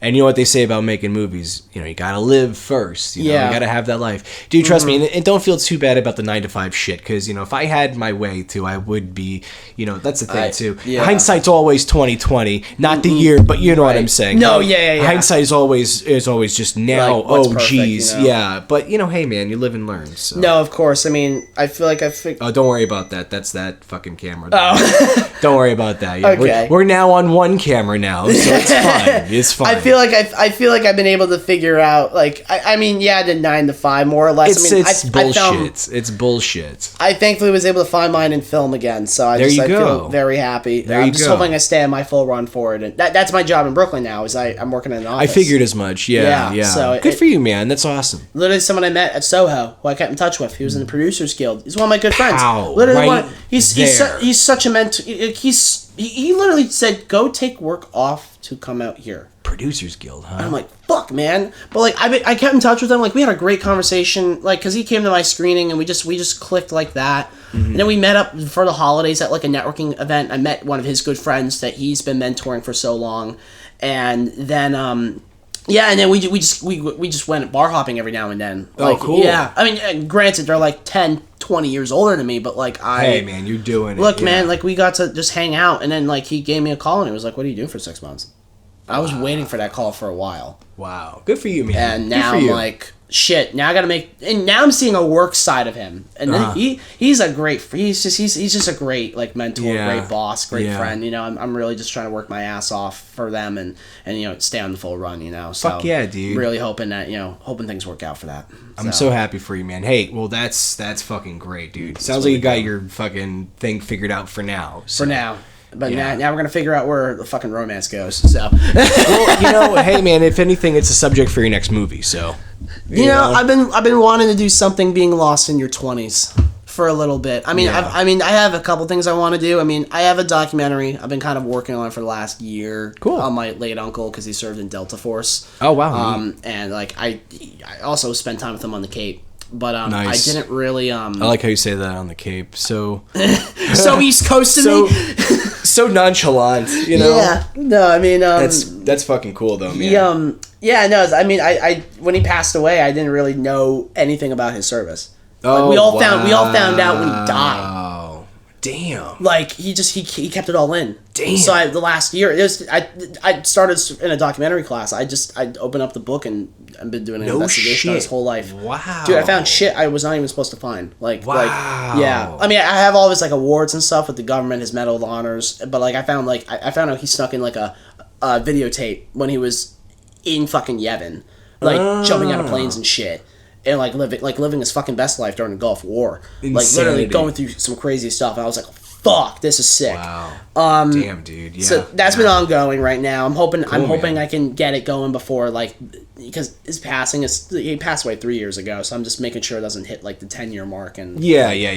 Make it still relevant, but I mean you're honoring his life, so that's what counts. Yeah. Cool, exactly. bro. Yep. And then feature is one thing. Yeah. But like I guess for future work, whether it be another short or just something, or whether maybe it's something I read as a feature, like I really want to do a stoner comedy. Really bad. I feel like my parents are like, Charlie. That's funny because I don't picture you ever doing something like that, dude.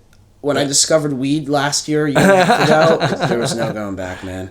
I didn't smoke my first joint until I was 21, man. Oh man, well I got a surprise for you. But that's awesome. I'm happy for you, dude. I don't know what to do with that one, but like, is it rewiring your brain? I mean, it's just passively. It's not like an everyday thing. Like, I mean, like if I'm. But I mean, do you feel better? Yeah. Okay then. Like it's fun. Whenever I'm in that position, I'm doing it to have fun. I'm not doing it to like relieve things. I get it. Yeah. I get it. But I mean, I became friends with a lot of stoners, and I kind of just became it. Like, I guess this is gonna be a fun aesthetic. Like this like late '90s, 2000s like MF Doom meets like fucking like Cool in the Gang. Not Cool in the Man, Gang. no wonder like, you're listening to the Fugees. And a tribe called Quest, and like all these these MCs, man. You know, like Nas, it's just like yeah. just a lot of power and heart and soul in their lyrics, man. Like fucking Lauryn Hill, dude. Like like it's like Now try that with filmmaking. Yeah. But like you can tell they're just a band of characters, you know. Mm-hmm. So I'm hoping to do something with that. I mean, nothing's been written. It's just more of like that's what I hope to do sometime. Very cool, but, dude. Yeah, just do it. You know, yeah. As far as romance, you know, I think something. I found a collection of films on social media, ironically, called films that make you feel lost in your 20s. And I'm like, fuck, I'm 23, so like, all right, we might as well understand what it's like being lost and alone and like, I don't know. But like, films, it was like Reality Bites with Ben Stiller and Winona Ryder. The Sunrise movies. The Sunrise movies, Before Sunrise, Before Sunset, Before Midnight. Chungking Express. Oh, I wasn't on there, but like that is a good example. That's a good one. Yeah. 500 Days of Summer. They're doing only American movies though. I see where they're going with this. I'm trying to rewatch 500 Days again. 500 Days of Summer. I'm trying to rewatch that again. I filmed a friend of mine who did a monologue from a deleted scene of that movie. Oh wow. Yeah. Oh shit. Yeah, and she uses it as her like #1 monologue. It's on YouTube. You can see it. It's on my social media too. It's definitely. You probably have seen it before. I'll send it to you. But maybe I skimmed through it. Maybe at one point. No, she's really good. And honestly too, I was like, where the fuck did you find that? She goes, actually, it was the deleted scene from 5. I was like, no way. Like that's crazy. Why did they keep it in there? Could you imagine like you delete something like that?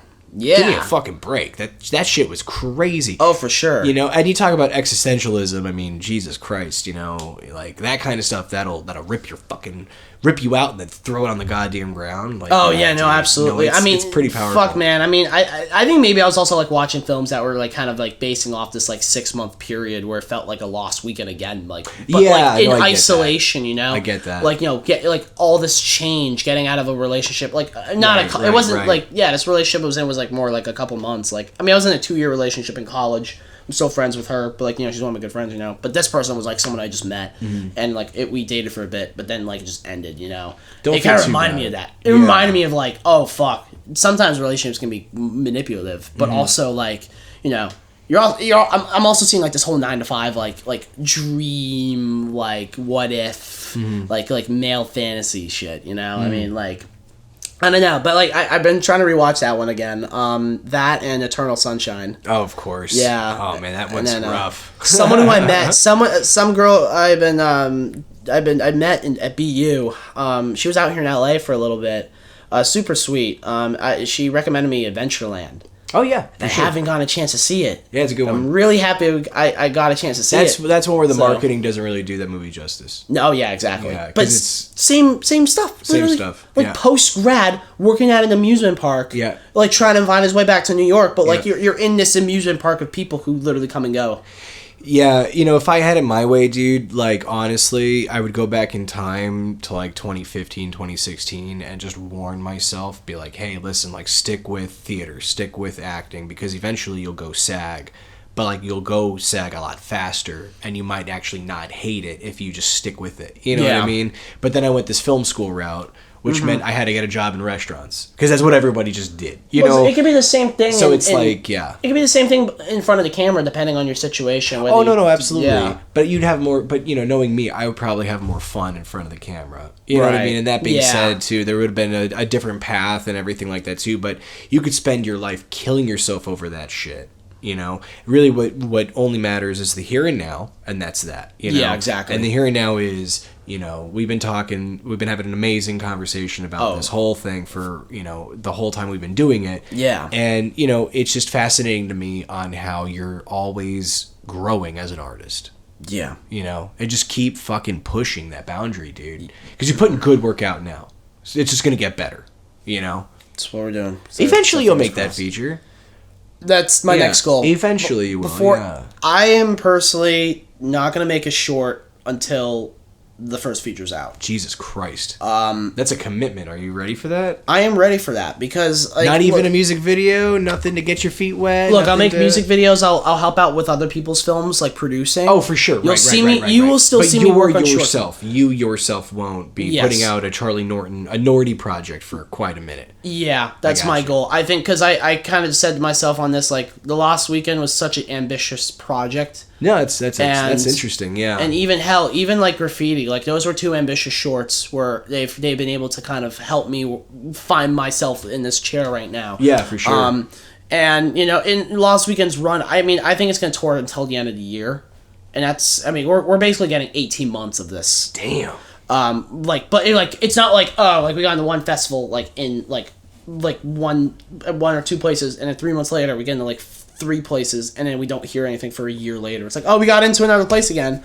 It's been all it's all been within it's been very consistent. So we're hoping to continue that consistency. Fuck yeah, dude. But the thing is I think the thing I learned is look, it's hard to make profit off your shorts. You have to make them for yourself. Trust me, I know. You have to make them for yourself and to get eyes. But with a feature, you can't fuck that up. You gotta go in and you gotta know, look, I'm gonna be making a feature. If I make it with my own money, you gotta make sure you're setting yourself up to potentially make some money back. Because if you don't make a profit back on your feature, people are gonna judge you from your first feature. They will not judge you for your shorts. If you produce good shorts, then you will you'll be looked upon as if you make them good, you'll be looked upon as a good filmmaker. If they're shit, then you're gonna maybe fall under the cult classic route, or maybe your movies are not just good movies. I don't know how to really put it, say it in the best way possible. But your first feature is so vital because that is your directorial debut to really the big boys who want to see who you are as a storyteller. Can you bring people in who have name talent or something to their name that bring value and net worth?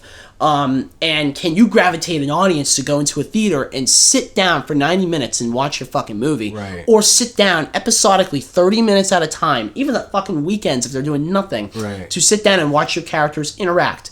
And if you can make people escape the horrors of fucking life and post something on Instagram or YouTube or whatever the fuck you want to call it.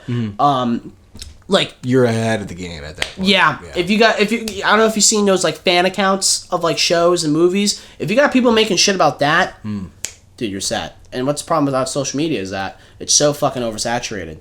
But if you can break through the saturated colors, and see the beauty of it, you're doing something right. Yeah, no, that's a great way to look at it, bro. You got any pluggables? Pluggables? You can find my... All right. I'm a nice guy, I swear. But, I kind of went on a tangent. Trust me, I know. I know. No. I mean, it's... Because, yes, that's exactly what I was going to say. You fucking nailed it. I appreciate it. Yeah. I mean, no, that's a good way to end, too. Because, I mean, we could just keep going. I mean, we're almost at 2-hour mark here. We could just keep going on and on and on.